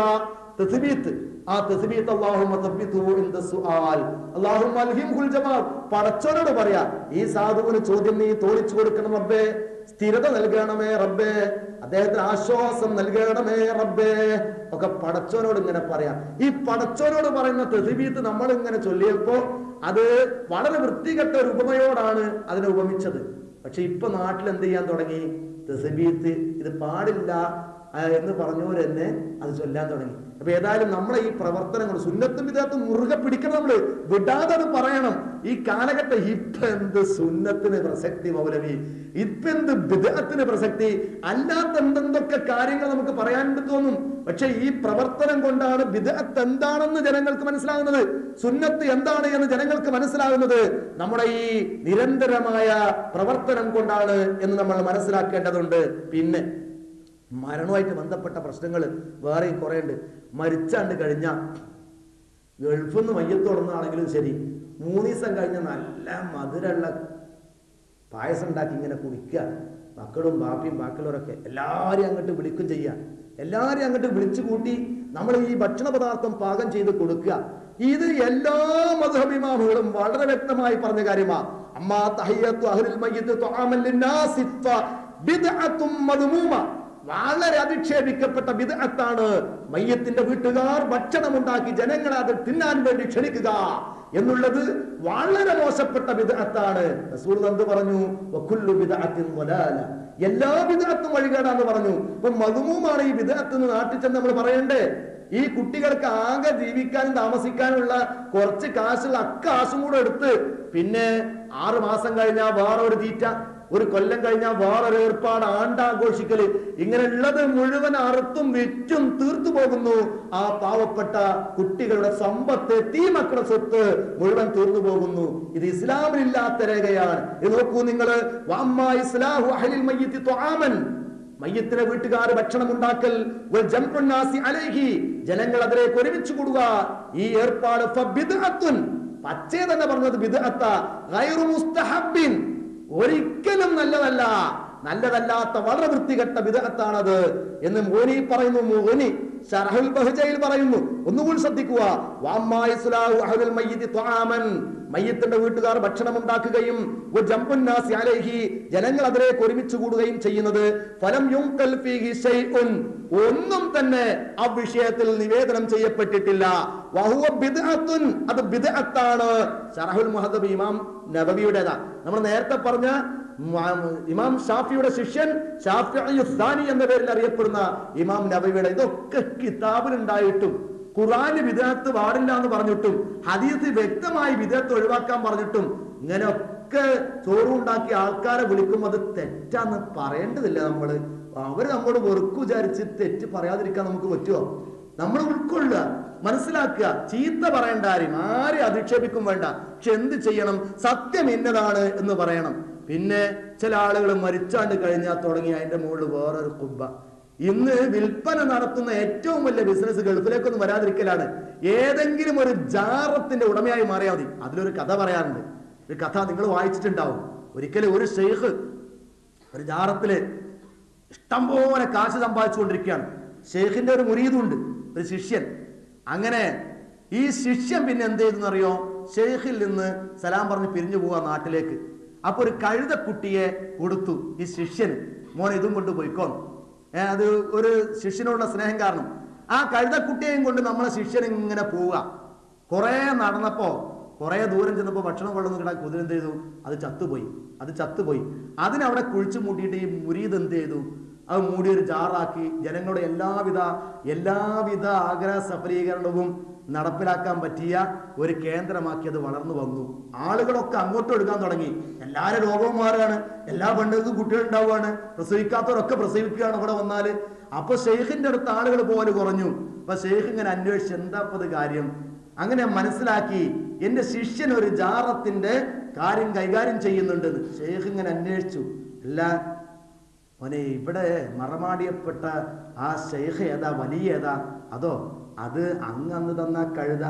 അല്ലുസ്താദെ, അങ്ങയുടെ ആ ഷെയ്ഖോ? അത് അതിന്റെ തള്ള. അത് അതിന്റെ തള്ള. ഈ രൂപത്തിലാണ്. ഊരും പേരും അറിയില്ല, മശൂറും കുറവല്ല. എവിടെന്നെങ്കിലും ഒരു ശവം കൊണ്ട് ഒഴുകി വന്ന അതിനെ കുഴിച്ചു മൂടുക, എന്നിട്ട് അവിടെ എല്ലാവിധ ആഗ്രഹ സഫലീകരണത്തിനും വേണ്ടി കെട്ടിപ്പൊക്കി ദുആ ചെയ്യുക. പക്ഷേ നമ്മളെ പ്രവർത്തനം വിജയിച്ചിട്ടുണ്ട് കേട്ടോ. 2001 സുന്നി അഫ്കാറിൽ വളരെ വ്യക്തമായി പറഞ്ഞു ഖബർ സന്ദർശിക്കുന്നവൻ എന്ത് ചെയ്യണമെന്ന്. 2001 നവംബർ 11 സുന്നി അഫ്കാർ എടുത്ത് വായിച്ചു നോക്കി നിങ്ങൾ. ഖബർ സന്ദർശിക്കുന്നവൻ അത് തൊടരുത്, ഖബറിനെ മുത്തരുത്. അത് അഗ്നി ആരാധകരുടെ സ്വഭാവമാണ്. ഖബറിന്റെ അടുത്ത് വെച്ച അപരാധികളും വേവരാധികളും ബോധിപ്പിക്കരുത്. അത് നസ്രാണികളുടെ സ്വഭാവമാണ്. ഇല്ലെങ്കിൽ എന്റെ കഴുത്താണ് അറുത്താളി. 2001 നവംബർ 11 സുന്നി അഫ്കാറിൽ ഇങ്ങനെ എഴുതിയിട്ടില്ലെങ്കിൽ എന്റെ കഴുത്ത് അറുത്തോളിങ്ങൾ എന്ന് പോയാലും പിന്നെയും ആണിവിടാ. അത്ര കൃത്യമായിട്ട് ഞാൻ പറയാം. എന്റെ അടുത്തുള്ള സാധനമാണ്, അതാ പറയാൻ കാരണം. ആരാ ഈ ഖബർ മുത്തിയിരുന്നത്? ആരാ ഖബറിൽ പച്ചപ്പുതപ്പ് വിരിച്ചിരുന്നത്? ആരാ ഖബറിലെ മണ്ണ് മാന്തി കഴിച്ചിരുന്നത്? ആരാ ഖബറിന്റെ അടുത്ത് സുജൂദ് ചെയ്തിരുന്നത്? ആരാ ഇത് ചെയ്യാൻ പാടില്ല എന്ന് പറഞ്ഞിരുന്നത്? എന്തിന്റെ അടിസ്ഥാനത്തിൽ ചെയ്യാൻ പാടില്ല എന്ന് നമ്മൾ പറഞ്ഞത്? ഇതൊക്കെ ആളുകൾക്കറിയാം. ഇങ്ങനെ ഖബർ തൊടലും മുത്തലും അഗ്നി ആരാധകരുടെ സ്വഭാവമാണെന്ന്. ഖബറിന്റെ അടുത്ത് വെച്ച് എനിക്ക് കുട്ടിയെ തരണേ ശൈഖേ, എന്റെ വിസ ശരിയാക്കി തരണമേ ശൈഖേ, എന്റെ പെൺകുട്ടിയെ കല്യാണം കഴിച്ച് വിടണമേ ശൈഖേ എന്ന് ആവരാതി ബോധിപ്പിച്ചത് ആരാ? അപരാധി ബോധിപ്പിച്ചത്? അപരാധി ബോധിപ്പിക്കാൻ പാടില്ലെന്ന് ആരാ പറഞ്ഞത്? അപരാധി ബോധിപ്പിക്കൽ നസ്രാണികളുടെ സ്വഭാവമാണെന്നാ പറഞ്ഞത്. പിന്നെ എന്താ ചെയ്യേണ്ടതെന്ന് അത് വിശദീകരിക്കുന്നുണ്ട്. ഖബറിനടുത്ത് വെച്ച് ഖബറാളിക്ക് സലാം പറയുക, എന്നിട്ട് ഖബറാളിയുടെ നന്മക്ക് വേണ്ടിയും സ്വന്തം നന്മക്ക് വേണ്ടിയും അല്ലാഹുവോട് പ്രാർത്ഥിക്കുക. ഇതാണ് ഖബർ സന്ദർശിക്കുന്നവൻ ചെയ്യേണ്ടത്. ഇത് എത്ര കാലായി നമ്മൾ ഇങ്ങനെയാണ് ഖബർ സന്ദർശനം വേണ്ടതെന്ന് പറയാൻ തുടങ്ങിയിട്ട്. പക്ഷെ അതെന്ത് ചെയ്തില്ല, അന്ന് ഉൾക്കൊണ്ടില്ല. അന്ന് എറിഞ്ഞും കുത്തിയും ഇങ്ങനെ പ്രശ്നമൊക്കെ ആയി. പക്ഷെ നമ്മൾ വിടാതെ പിന്നാലെ കൂടി ഇപ്പൊ അത് എഴുതി ഇനി വായിച്ചാൽ മതി. ഇനി കുറേ കൂടി കാലം കഴിയുമ്പോൾ മൈക്കിലും കൂടെ അത് പറയാൻ തുടങ്ങും. അപ്പൊ നമ്മളെ പണി കുറെ നിർത്താനായിട്ടില്ല. ഇതെന്താണ്? ഇത്തരം ബിദ്അത്തുകളിൽ നിന്നൊക്കെയും നമ്മൾ വളരെ വ്യക്തമായി ഒഴിവാക്കേണ്ടതാണ്. റസൂലുള്ളാഹി സ്വല്ലല്ലാഹു അലൈഹി വസല്ലം പറഞ്ഞു, ഖബർ കുമ്മായമിടുന്നതിന് പോലും നഹാ അൻ നബിയ്യു സ്വല്ലല്ലാഹു അലൈഹി വസല്ലം അൻ യുജസ്സസൽ ഖബ്റു വ അൻ യുഖഅദ അലൈഹി വ അൻ യുബ്നാ അലൈഹി. ഖബർ കുമ്മായമിടുന്നതും ഖബറിന്റെ മേൽ കെട്ടിടമുണ്ടാക്കലും അതുപോലെ തന്നെ അതിനെ ഇരിക്കലും റസൂലുള്ളാഹി സ്വല്ലല്ലാഹു അലൈഹി വസല്ലം വിരോധിച്ചു. അലാ, നിങ്ങൾ മനസ്സിലാക്കണം, വഇന്ന മൻ കാന ഖബലകും, നിങ്ങളെ മുമ്പുള്ള ആളുകൾ കാനൂ യത്തഖിദൂന ഖുബൂറ അംബിയാഇഹിം വസാലിഹിഹിം മസാജിദാ, കഴിഞ്ഞുപോയ അമ്പിയാക്കന്മാരുടെയും നല്ല സ്വാലിഹീങ്ങളായ ആളുകളുടെയും ഖബർ പള്ളികളാക്കി മാറ്റിയിരുന്നു. ഫലാ തത്തഖിദുൽ ഖുബൂറ മസാജിദ, നിങ്ങൾ ഒരിക്കലും തന്നെ ഖബറിടം നമസ്കരിക്കാനുള്ള ഇടമാക്കി മാറ്റരുതേ. കണ്ടോ, ഖബറിന്റെ മുകളിൽ ജാടം കെട്ടരുത്, അവിടെ സുജൂദ് ചെയ്യാൻ പാടില്ല. റസൂൽ സല്ലല്ലാഹു അലൈഹി വസല്ലം വ്യക്തമായി വിരോധിച്ച കാര്യമാണ്. ഫഇന്നി അൻഹാകും അൻ ദാലിക, ഞാൻ നിങ്ങളോട് അതിതാ വിരോധിക്കുന്നു എന്ന് റസൂൽ സല്ലല്ലാഹു അലൈഹി വസല്ലം പറഞ്ഞത് സഹീഹ് മുസ്ലിമിൽ വളരെ വ്യക്തമായി വിശദീകരിക്കുകയാണ്. ഇനി നോക്കൂ നിങ്ങൾ, മക്ക മുശ്രിക്കുകൾ വിഗ്രഹങ്ങൾ ഉണ്ടാക്കി ആ വിഗ്രഹങ്ങളോട് ആ കാര്യങ്ങൾ അപേക്ഷിച്ചത് ഇന്നഹും വദഉ ഹാദിഹിൽ ഔസാന വൽ അസ്നാമ അലാ സുവരി അംബിയാഇഹിം. ഇമാം റാസി റഹ്മത്തുള്ളാഹി അലൈഹി പറയുന്നു, അവരുടെ അമ്പിയാക്കന്മാരുടെയും സ്വാലിഹീങ്ങളുടെയും രൂപത്തിലായിരുന്നു അവർ ഈ വിഗ്രഹങ്ങൾ ഉണ്ടാക്കിയത്. ഏതെങ്കിലും കോത്താമ്പിന്റെ രൂപം പറിച്ചുണ്ടാക്കിയതല്ലാതെ അവരെ ഭാവനയിൽ കഴിഞ്ഞു പോയ പ്രവാചകന്മാർ ഇങ്ങനെയെന്നൊരു തോന്നൽ. ആ പ്രവാചകന്റെ രൂപത്തിൽ വിഗ്രഹം ഉണ്ടാക്കി, അതുപോലെ സ്വാലിഹീങ്ങളുടെ രൂപത്തിലും വിഗ്രഹം ഉണ്ടാക്കി. ഈ പ്രതിമകൾക്ക് ആരാധന എടുക്കുമ്പോൾ അവർ വാദിച്ചത് എന്താണ്?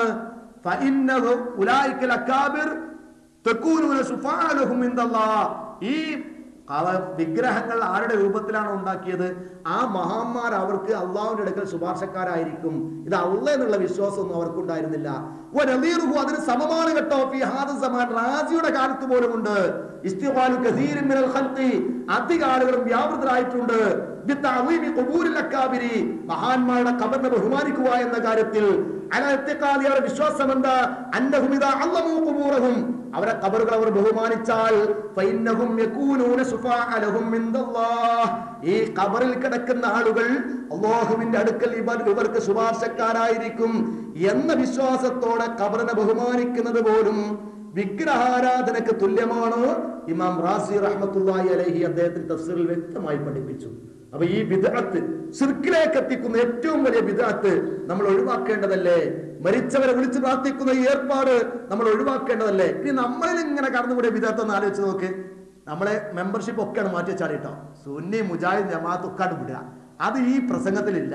ഇവിടെ ബിദ്അത്ത് ചെയ്യുന്നവൻ മുജാഹിദായാലും ഏത് മെമ്പർഷിപ്പ് എടുത്തവനായാലും ശരി, ബിദ്അത്ത് ബിദ്അത്ത് തന്നെയാണ്. കല്യാണത്തിന് ചില നാട്ടിലൊക്കെ ഒരു ഏർപ്പാടുണ്ട്. ചില പുതിയാപ്പിളാര് സ്വർണത്തിന്റെ മോതിരം ഇട്ടായിരിക്കുക. ആ സ്വർണത്തിന്റെ മോതിരം കൊടുക്കുന്നത് ആരാ? അമ്മായിമ്മയാണ്. ആ സ്വർണത്തിന്റെ മോതിരം ഇല്ലാതിരുന്നാൽ അവന്റെ നലിം കുറയും. അമ്മായിമാന്റെ തരും വരെയും കുറയും. ഇങ്ങനത്തെ ചിന്തയുള്ള ഒരു നാടുണ്ട്. റസൂൽ സല്ലല്ലാഹു അലൈഹി വസല്ലം സദസ്സിലേക്ക് ഒരാൾ സ്വർണത്തിന് മോതിരം ധരിച്ച് കയറി വന്നു. റസൂൽ സല്ലല്ലാഹു അലൈഹി വസല്ലം എന്ത് ചെയ്തെന്നറിയാമോ? ആ മോതിരം എടുത്ത് അത് അത് ഊരി വലിച്ചെറിഞ്ഞു. എന്നിട്ട് റസൂൽ സല്ലല്ലാഹു അലൈഹി വസല്ലം പറഞ്ഞു, അയഅമദു അഹദുക്കും ഇലാ ജംറത്തിൻ മിൻ നാരിൻ സുമ്മ യജഅലുഹാ ഫീ യദിഹി, നരകത്തിൽ നിന്നൊരു തീക്കട്ട എടുത്ത് നിങ്ങളെ കയ്യിൽ അണിയുവാൻ നിങ്ങൾ ഇഷ്ടപ്പെടുകയാണോ? അതിന് തുനിയാണോ നിങ്ങൾ? നരകത്തിലെ എന്റെ സമുദായത്തിലെ പുരുഷന്മാർക്ക് സ്വർണം ഹറാമാണ്. റസൂൽ സല്ലല്ലാഹു അലൈഹി വസല്ലം പറഞ്ഞു, പട്ട് ഹറാമാണ് പുരുഷന്മാർക്ക്. അങ്ങനെ ഹറാമാണെന്ന് എല്ലാ മെമ്പർഷിപ്പ് എടുത്തോനും അറിയാം, എല്ലാ മൗലിയാർക്കും അറിയാം, എല്ലാ മൗലിയന്മാർക്കും, എല്ലാ സുല്ലമേക്കും മുതനേക്കും എല്ലാവർക്കും അറിയാം ഇത് തെറ്റാണ്. എന്നാലും കല്യാണം കഴിക്കുമ്പോൾ അമ്മായിമ്മ കൊടുക്കണ മോതിരൂട്ടി നിക്കാഹിന്റെ സദസ്സിൽ ഇങ്ങനെ പൊക്കിയിരിക്കുക. ഇങ്ങോട്ട് അങ്ങനെ തെറ്റാന്ന് പോലെ ഒരു ഹുതുബയിലെങ്കിലും ഒന്ന് സൂചിപ്പിക്കാൻ പറ്റാതെ വലിച്ചെറിഞ്ഞാൽ പടിയിട്ട് ഊരിയാലും അടി കിട്ടും. എന്നാലും ചെറിയ സൂചനെങ്കിലും ആ സദസ്സിന് കൊടുക്കാതെ അങ്കാഹത്തുക്ക അല്ലെങ്കിൽ എനിക്ക് ആ കല്യാണം കഴിച്ചൊന്നും ധൈര്യമായിട്ട് നമ്മൾ പറയും ചെയ്യാം. എന്താ ഈ ഏർപ്പാട്?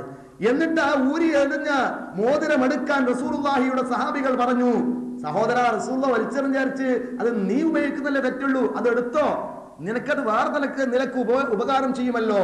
അദ്ദേഹം എന്താ പറഞ്ഞത്? പടച്ചോനാണേ നേര്, ഞാൻ ആ മോതിരം എടുക്കൂല. അള്ളാന്റെ റസൂല് വലിച്ചെറിഞ്ഞതാ അത്, അള്ളാന്റെ റസൂല് വലിച്ചെറിഞ്ഞതാ അത് ഞാൻ എടുക്കൂല. ആര് പറഞ്ഞു? ആ സ്വഹാബി പറഞ്ഞു. പിന്നെ അത് എടുത്തത് ഇബ്ലീസ, അത് കൊടുത്തത് അമ്മായിമാക്ക. ആ അമ്മായിമ്മയാണ് എന്ത് ചെയ്യണത്? ഈ സ്വർണത്തിന്റെ മോതിരം ഇങ്ങനെ ഇടുന്നത്. ആണുങ്ങളാണെങ്കിൽ, മുസ്ലിങ്ങളാണെങ്കിൽ, മുഅ്മിനുകളാണെങ്കിൽ അമ്മായിമ്മ വേണ്ട, എന്റെ അമ്മായിമ്മ അങ്ങനെ ഒരു മോതിരം വാങ്ങിയിരുന്നേ. ഞാൻ പറഞ്ഞ എന്റെ അമ്മായിമ്മ വാങ്ങിയിരുന്നു അങ്ങനെ ഒരു മോതിരം. അങ്ങനെ മോതിരം ഇടാൻ വേണ്ടി എന്റെ കയ്യിൽ തന്നപ്പോ ഞാൻ പറഞ്ഞു, ഇത് പുരുഷന്മാർക്ക് ഹറാമാണ്, മൈദ പറ്റൂല, ഇത് ഹറാമാണ്, ഇത് എന്റെ കയ്യിലിട്ട് ഞാനിവിടെ ഇരിക്കില്ല എന്ന് ഉറപ്പിച്ചാണ് പറഞ്ഞു. ഒരു പ്രശ്നവുമില്ല, പ്രശ്നമായിട്ട് തീർന്നു. അപ്പൊ നമുക്ക് എന്തായാലും ഒരു കുറവ്. അബൂബക്കറും അബൂബക്കർ അതുപോലെ മുഹമ്മദ് അലി ഒക്കെ 2-3 മോതിരം ഇരുണ്ട് വെല്ലമിലിട്ടിട്ട് വലിയ മോതിരങ്ങളായിട്ട് ഇരിക്കുമ്പോ ഞാൻ ഒരു ചെറിയ ഒരു മോതിരം കൂടി ഇല്ലാതെ ഇങ്ങനെ സദസ്സിലിരിക്കെ ആ ചിന്തയല്ല ഉണ്ടാവേണ്ടത്. ഇത് റസൂലുള്ളാഹി വലിച്ചെറിഞ്ഞതാണ്. വലിച്ചെറിയാനുള്ള കഴിവ് നമുക്ക് വേണം. അതിനിങ്ങനത്തെ ക്ലാസ് ഉപകാരം ചെയ്യണം. ചെറിയ കാര്യല്ലേ, അതൊരു മോതിരല്ലേ. ഒരു ചെയിനൊക്കെ ഇടാണെങ്കിൽ ചെറിയ മോതിരം വലിയ ചെയിനക്കാര്യത്തിൽ കണക്കാണ്. അത് ഒഴിവാക്കാൻ നമ്മൾ എന്ത് ചെയ്യണം? തയ്യാറാകേണ്ടതുണ്ട്. കൃത്യമായി റസൂലുള്ളാഹി സ്വല്ലല്ലാഹു അലൈഹി വസല്ലം ഹറാമാന്ന് പറഞ്ഞതാ. കല്യാണത്തിൽ കിടക്കുമ്പോഴും അവിടെ മെമ്പർഷിപ്പ് ഒക്കെ മാറ്റി വെച്ചോളിട്ടോ. ഞാൻ ശരിക്കും പറയാൻ പോവുക, കുറച്ച് സമയം പറയുള്ളൂ, അവസാനിപ്പിക്കും ചെയ്യും, എനിക്ക് പോകുമ്പോൾ ഇൻഷാ അല്ലാഹ്. എന്താണെന്നറിയോ? കല്യാണം കഴിക്കുമ്പോൾ തന്നെ ഒരു നിയമം വെക്കുക. നമ്മള് 100 പവൻ 50,000 റുപ്യ, 50 പവൻ 1,00,000, ഇത് കിട്ടിയാലേ കല്യാണം കഴിക്കുള്ളൂ. ബാപ്പ പറയാ, മോനോട് ഞാൻ എത്ര പറഞ്ഞിട്ടും മോന് സ്ത്രീധനം വേണം. മോൻ പറയാ എനിക്ക് സ്ത്രീധനം വേണ്ട, പക്ഷെ ബാപ്പ വിടുന്നില്ല. ഇതാണ് കേസ്. ഈ കല്യാണമാണ് കഴിഞ്ഞിട്ട് ഞാൻ മെമ്പർഷിപ്പ് എടുത്തോളാന്ന് പറഞ്ഞവരുണ്ട്. കല്യാണമാണ് കഴിഞ്ഞിട്ട് ഞാൻ ഇന്ന് മെമ്പർഷിപ്പ് എടുത്തോളാന്ന്. കാരണം എന്താണെന്നറിയോ? ഈ ഹറാമ് വാങ്ങി തിന്നാൻ വേണ്ടിയാ. ഇങ്ങനെ 50 പവൻ വാങ്ങിയിട്ട് 1,00,000 വാങ്ങിയിട്ട് മഹർ പെണ്ണിന് കൊടുക്കുന്ന ഈ 50-ൽ നിന്ന് ഒരു 5 പവൻ മഹർ, അല്ലെങ്കിൽ അവൻ തന്ന പൈസ കൊണ്ട് ഒരു 5 പവന്റെ ആഭരണം വാങ്ങി മഹർ കൊടുക്കുക. ഖുർആൻ പറഞ്ഞു, സ്ത്രീകൾക്ക് അവരുടെ ധർമ്മം നിങ്ങൾ ദാനമായി കൊടുക്കണം. അത് കൊടുക്കണം. റസൂലുള്ളാഹി സ്വല്ലല്ലാഹു അലൈഹി വസല്ലം സ്ത്രീ വന്ന് പറഞ്ഞു, പ്രവാചകരെ അങ്ങനെ കല്യാണം കഴിക്കണം. പ്രവാചകൻ ഒന്ന് തല താഴ്ത്തി. അപ്പൊ കൂട്ടത്തിലോട്ടൊരു സഹാബി എഴുന്നേറ്റ് പറഞ്ഞു, പ്രവാചകരെ അങ്ങക്ക് വേണമെങ്കിൽ അവരെനിക്ക് കല്യാണം കഴിച്ചു തരുമോ?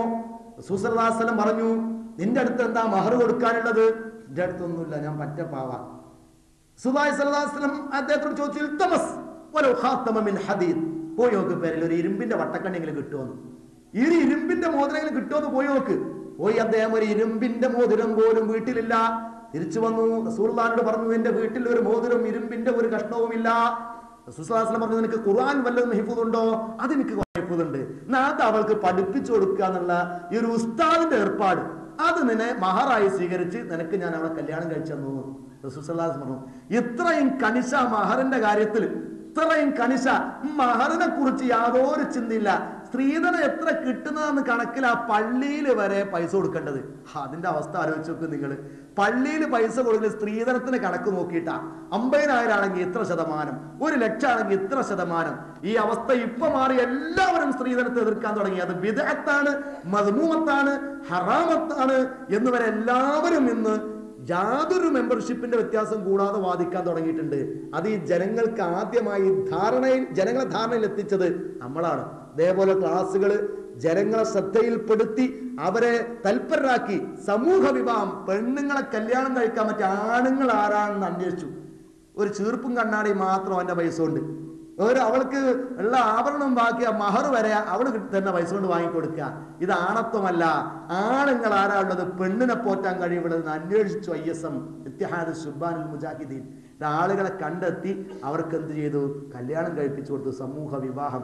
ഈ നാട്ടിൽ ഇങ്ങനെ നന്മകൾ ഏത് മേഖലയിലും നന്മ ഉണ്ടാക്കാൻ വേണ്ടി ശ്രമിക്കുന്നുണ്ട്. പിന്നെ ഇങ്ങനെ ഓരോ സംഗതി പലതും എടുത്താൽ വിവാഹത്തിന്റെ വർഷത്തിലും ധാരാളം ബിദ്അത്ത് നമുക്ക് കാണാൻ കഴിയും. ഈ ബിദ്അത്തുകളൊക്കെ റസൂലുള്ളാഹി സ്വല്ലല്ലാഹു അലൈഹി വസല്ലം എന്ത് ചെയ്തു എന്ന് മനസ്സിലാക്കുക, അദ്ദേഹത്തിന്റെ വാക്കെന്തെന്ന് മനസ്സിലാക്കുക. ഹറാമായത് ഒന്നും നമ്മൾ കഴിക്കാതിരിക്കുക. നിങ്ങൾ ഹറാമ് ഭക്ഷിച്ചാൽ അന്നാ ഇസ്തജാബു മൽകലുഹു ഹറാം വമശ്റബുഹു ഹറാം വമൽബസുഹു ഹറാം. ഒരാൾ ഇങ്ങനെ പ്രാർത്ഥിക്കുക, യാ റബ്ബി യാ റബ്ബി യാ റബ്ബി, പടച്ചോനെ പടച്ചോനെ പടച്ചോനെ എന്ന് പറയുന്നു. റസൂലുള്ളാഹി പറയുന്നു, അന്നാ ഇസ്തജാബു, എവിടെന്ന് മറുപടി കിട്ടാനാ? മൽകലുഹു ഹറാം, തിന്നുന്നത് ഹറാമാണ്, വമശ്റബുഹു ഹറാം, കുടിക്കുന്നതും ഹറാമാണ്, വമൽബസുഹു ഹറാം, ഉടുക്കുന്നതും ഹറാമാണ്. അപ്പൊ സ്ത്രീധനം കൊണ്ട് വാങ്ങിയ നമ്മള് പാന്റ് ഹറാമാണ്, സ്ത്രീധനം കൊണ്ട് വാങ്ങിത്തുന്ന ചോറ് ഹറാമാണ്, സ്ത്രീധനം കൊണ്ട് വാങ്ങിക്കുന്ന കൂൾ ഡ്രിങ്ക്സ് ഹറാമാണ്. എവിടെ നിന്ന് ഉത്തരം കിട്ടാനാ? നമ്മൾ പേടിക്കണ്ട, ഒഴിവാക്കാനുള്ള തന്റെ നമുക്ക് വേണം.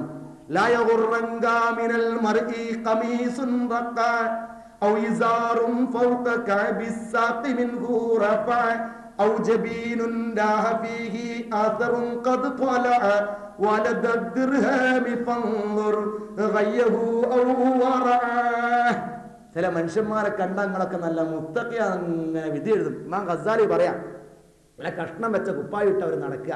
തഖ്വന്റെ ഉൾക്കൊണ്ട് ഒരു കുപ്പായം വരെ വാങ്ങാതെ കഷ്ണം വെച്ച കുപ്പായം ഇട്ട് നടക്കുന്ന ചില ആളുകളെ കണ്ട് മുത്തഖിയാന്ന് വിചാരിക്കണ്ട. നേരെ തുണിയാണ് കയറ്റി എടുത്തിട്ട് മുട്ടിന്റെ താഴെ വരെ ഇറക്കിയിട്ടുള്ളൂ. അങ്ങനത്തെ തുണി എടുക്കുന്നവനെ കണ്ട് മുത്തഖിയാ നിങ്ങൾ എന്ത് ചെയ്തണ്ട, വിധി എഴുതണ്ട. നിസ്കാരത്താകുമ്പോ വലിയതൊന്നും നെറ്റിയിൽ കണ്ട് അയാൾ മുത്തഖിയാ നിങ്ങൾ വിധി എഴുതണ്ട.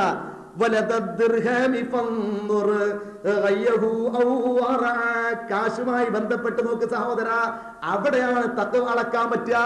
കാശിന്റെ അടുത്തെത്തുമ്പോഴാ പ്രശ്നം. മെമ്പർഷിപ്പ് ഒക്കെ നമ്മൾ എടുക്കും, പക്ഷെ പെണ്ണിട്ടാ നേരത്തെ സ്ത്രീധനം അത്യാവശ്യ.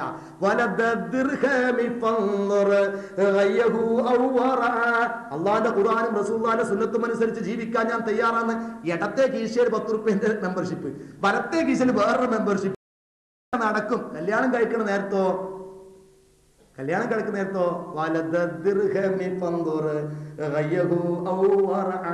ചിന്തിക്കണം. മനസ്സിലാക്കാൻ വേണ്ടിയാ പറയുന്നത്, വിഷമിപ്പിക്കാൻ വേണ്ടിയല്ല, ഒഴിവാക്കാൻ നമുക്ക് പറ്റണം. എത്രയാണെങ്കിലും ഇത് ഹറാമായ ഒരു സമ്പത്ത്, ഹറാമാണെന്ന് ഉറപ്പായാൽ നമ്മൾ എന്ത് ചെയ്യണം, അത് ഒഴിവാക്കേണ്ടതാണ്. ഇങ്ങനെ പല ബിദ്അത്തുകളും, നേരെ വെളുക്കോളം പറഞ്ഞാലും ബിദ്അത്ത് തീരില്ല, അത്രയും ബിദ്അത്തുണ്ട്. പക്ഷേ പല സുന്നത്തുകളും അതോടൊപ്പം തന്നെ ബിദ്അത്തായും ചിത്രീകരിക്കപ്പെടുന്നുണ്ട്. ഹജ്ജിന് വരുന്ന പെണ്ണുങ്ങളെ വരെ മസ്ജിദുൽ ഹറാമിൽ പോയി നമസ്കരിക്കാൻ സമ്മതിക്കില്ല.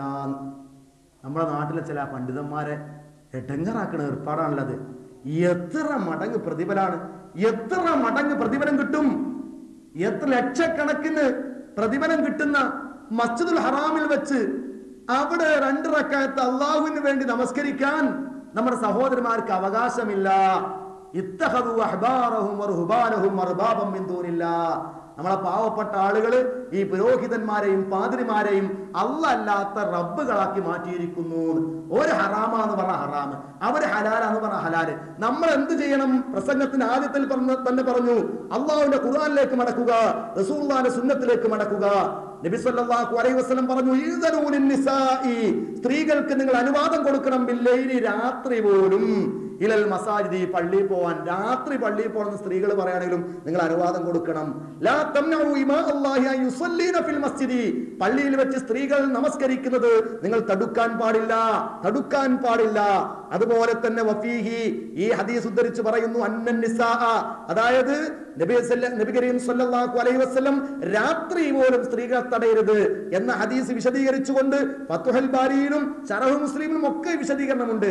ശറഹ് മുസ്ലിം ഷാഫി മദ്ഹബിലെ പ്രഗൽഭ പണ്ഡിതൻ ഇമാം നബവി റഹ്മത്തുള്ളാഹി പറയുന്നു, വഫീഹി, ഈ ഹദീസിലുണ്ട്, അന്നൻ നിസാ കുന്ന യഹദുറുന, നിശ്ചയമായും സ്ത്രീകൾ ഹാജരായിരുന്നു, അൽ ജമാഅത്ത, ജമാഅത്ത് നമസ്കാരത്തിന്, ഫിൽ മസ്ജിദി, പള്ളിയിൽ വെച്ച്, പള്ളിയിൽ വെച്ചുള്ള ജമാഅത്ത് നമസ്കാരത്തിന് സ്ത്രീകൾ പങ്കെടുത്തിരുന്നു റസൂലുള്ളാഹിയുടെ കാലത്ത് എന്ന് ഈ ഹദീസിൽ നിന്ന് നമുക്ക് തെളിവെടുക്കാം.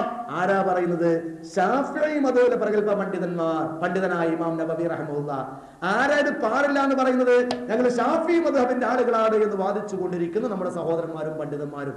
അങ്ങനെ നമ്മളെ സ്ത്രീകളെ തടഞ്ഞൊക്കെ നമുക്ക് പറ്റും. അതിനാൽ നമ്മളിപ്പോ പല ആളുകളും പെണ്ണുങ്ങളെങ്കിലും ഒന്ന് പള്ളിയിൽ പോകാൻ അനുവാദം കിട്ടട്ടെ വിചാരിച്ച് നമ്മളെ ഹജ്ജ് സെല്ലിലാണ് ഇപ്പൊ പലരും പേര് ചേർക്കുന്നത്. നമ്മളെ മെമ്പർഷിപ്പ് ഒന്നും എടുത്തിട്ടുണ്ടാവില്ല. എന്നാലും അള്ളാഹുവിന്റെ പ്രവാചകൻ അനുവദിച്ച കാര്യം നാം ആ കൂലി നമ്മുടെ സ്ത്രീകൾക്കും കിട്ടണം എന്ന ഉദ്ദേശം അവർക്കുണ്ട്. അതുപോലെ തന്നെ ഒറ്റ ഹദീസ് കൂടി ആ വിഷയമായി ഞാൻ കേൾപ്പിക്കുകയാണ്.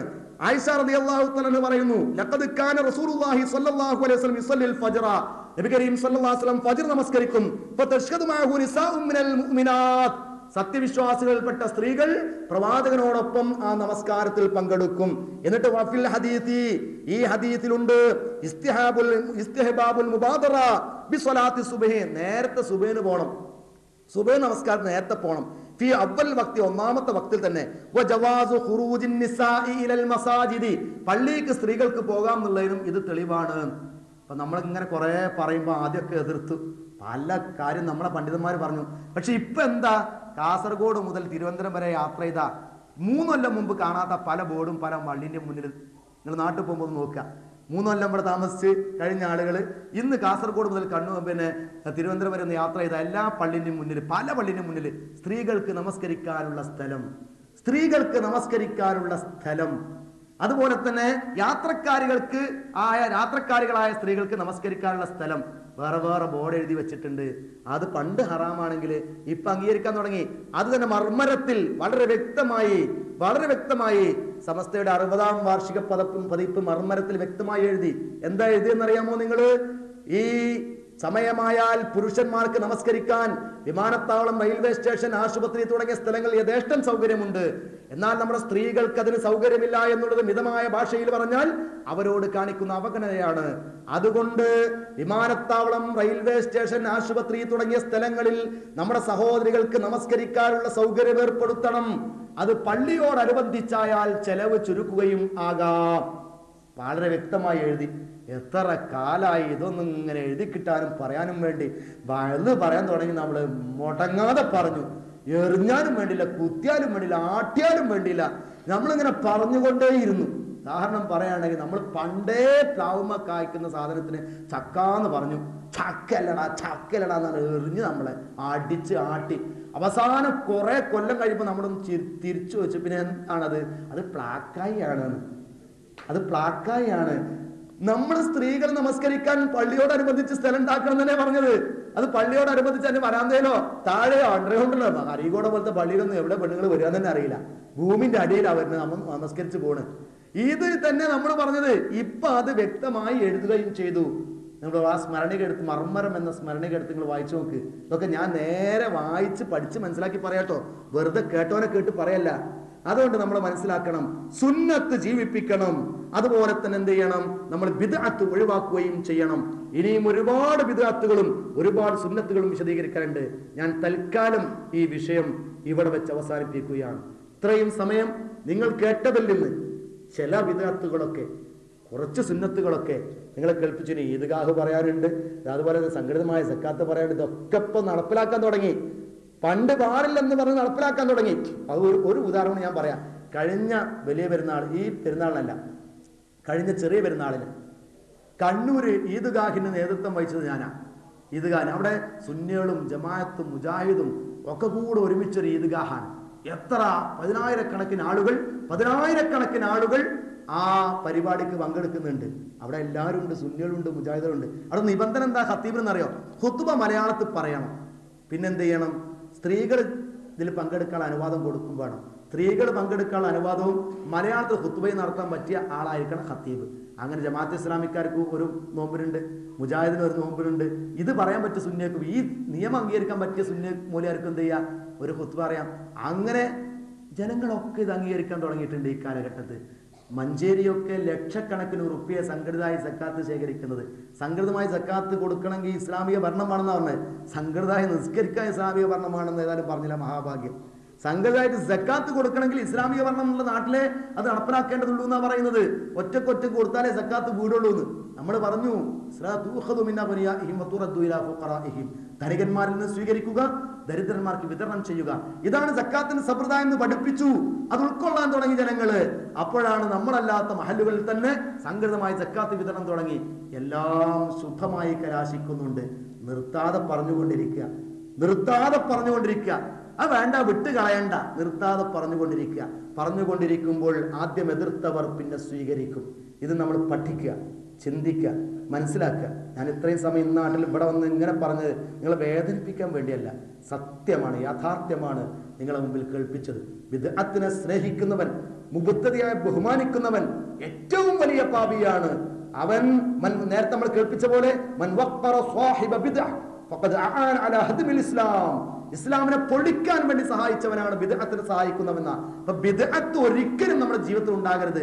അത് നമ്മൾ ചെയ്യുന്നതായാലും ആര് ചെയ്യുന്നതായാലും നമ്മൾ എന്നുള്ള വ്യത്യാസമല്ല. മുസ്ലിമായി ജീവിക്കാൻ നമ്മൾ തയ്യാറാവണം. നമ്മളെ മെമ്പർഷിപ്പ് ആരെടുത്ത് ഏതെടുത്തു എന്നല്ല ചിന്ത.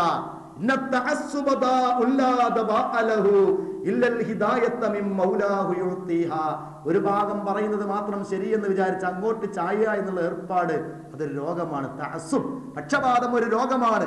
ആ രോഗത്തിന് പടച്ച റബ്ബിന്റെ അടുക്കൽ നിന്നുള്ള ഹിദായത്തല്ലാതെ വരുന്നില്ല. ആ ഹിദായത്ത് കിട്ടാൻ വേണ്ടി പ്രിയമുള്ളവരെ നമ്മൾ പ്രാർത്ഥിക്കുക. സത്യത്തിന്റെ വക്താക്കളാകാൻ വേണ്ടി പ്രാർത്ഥിച്ചാൽ മതി. മുജാഹിദിന്റെ മെമ്പർഷിപ്പ് എടുക്കണം എന്ന് ആരും പ്രാർത്ഥിക്കണ്ട. മറ്റാരും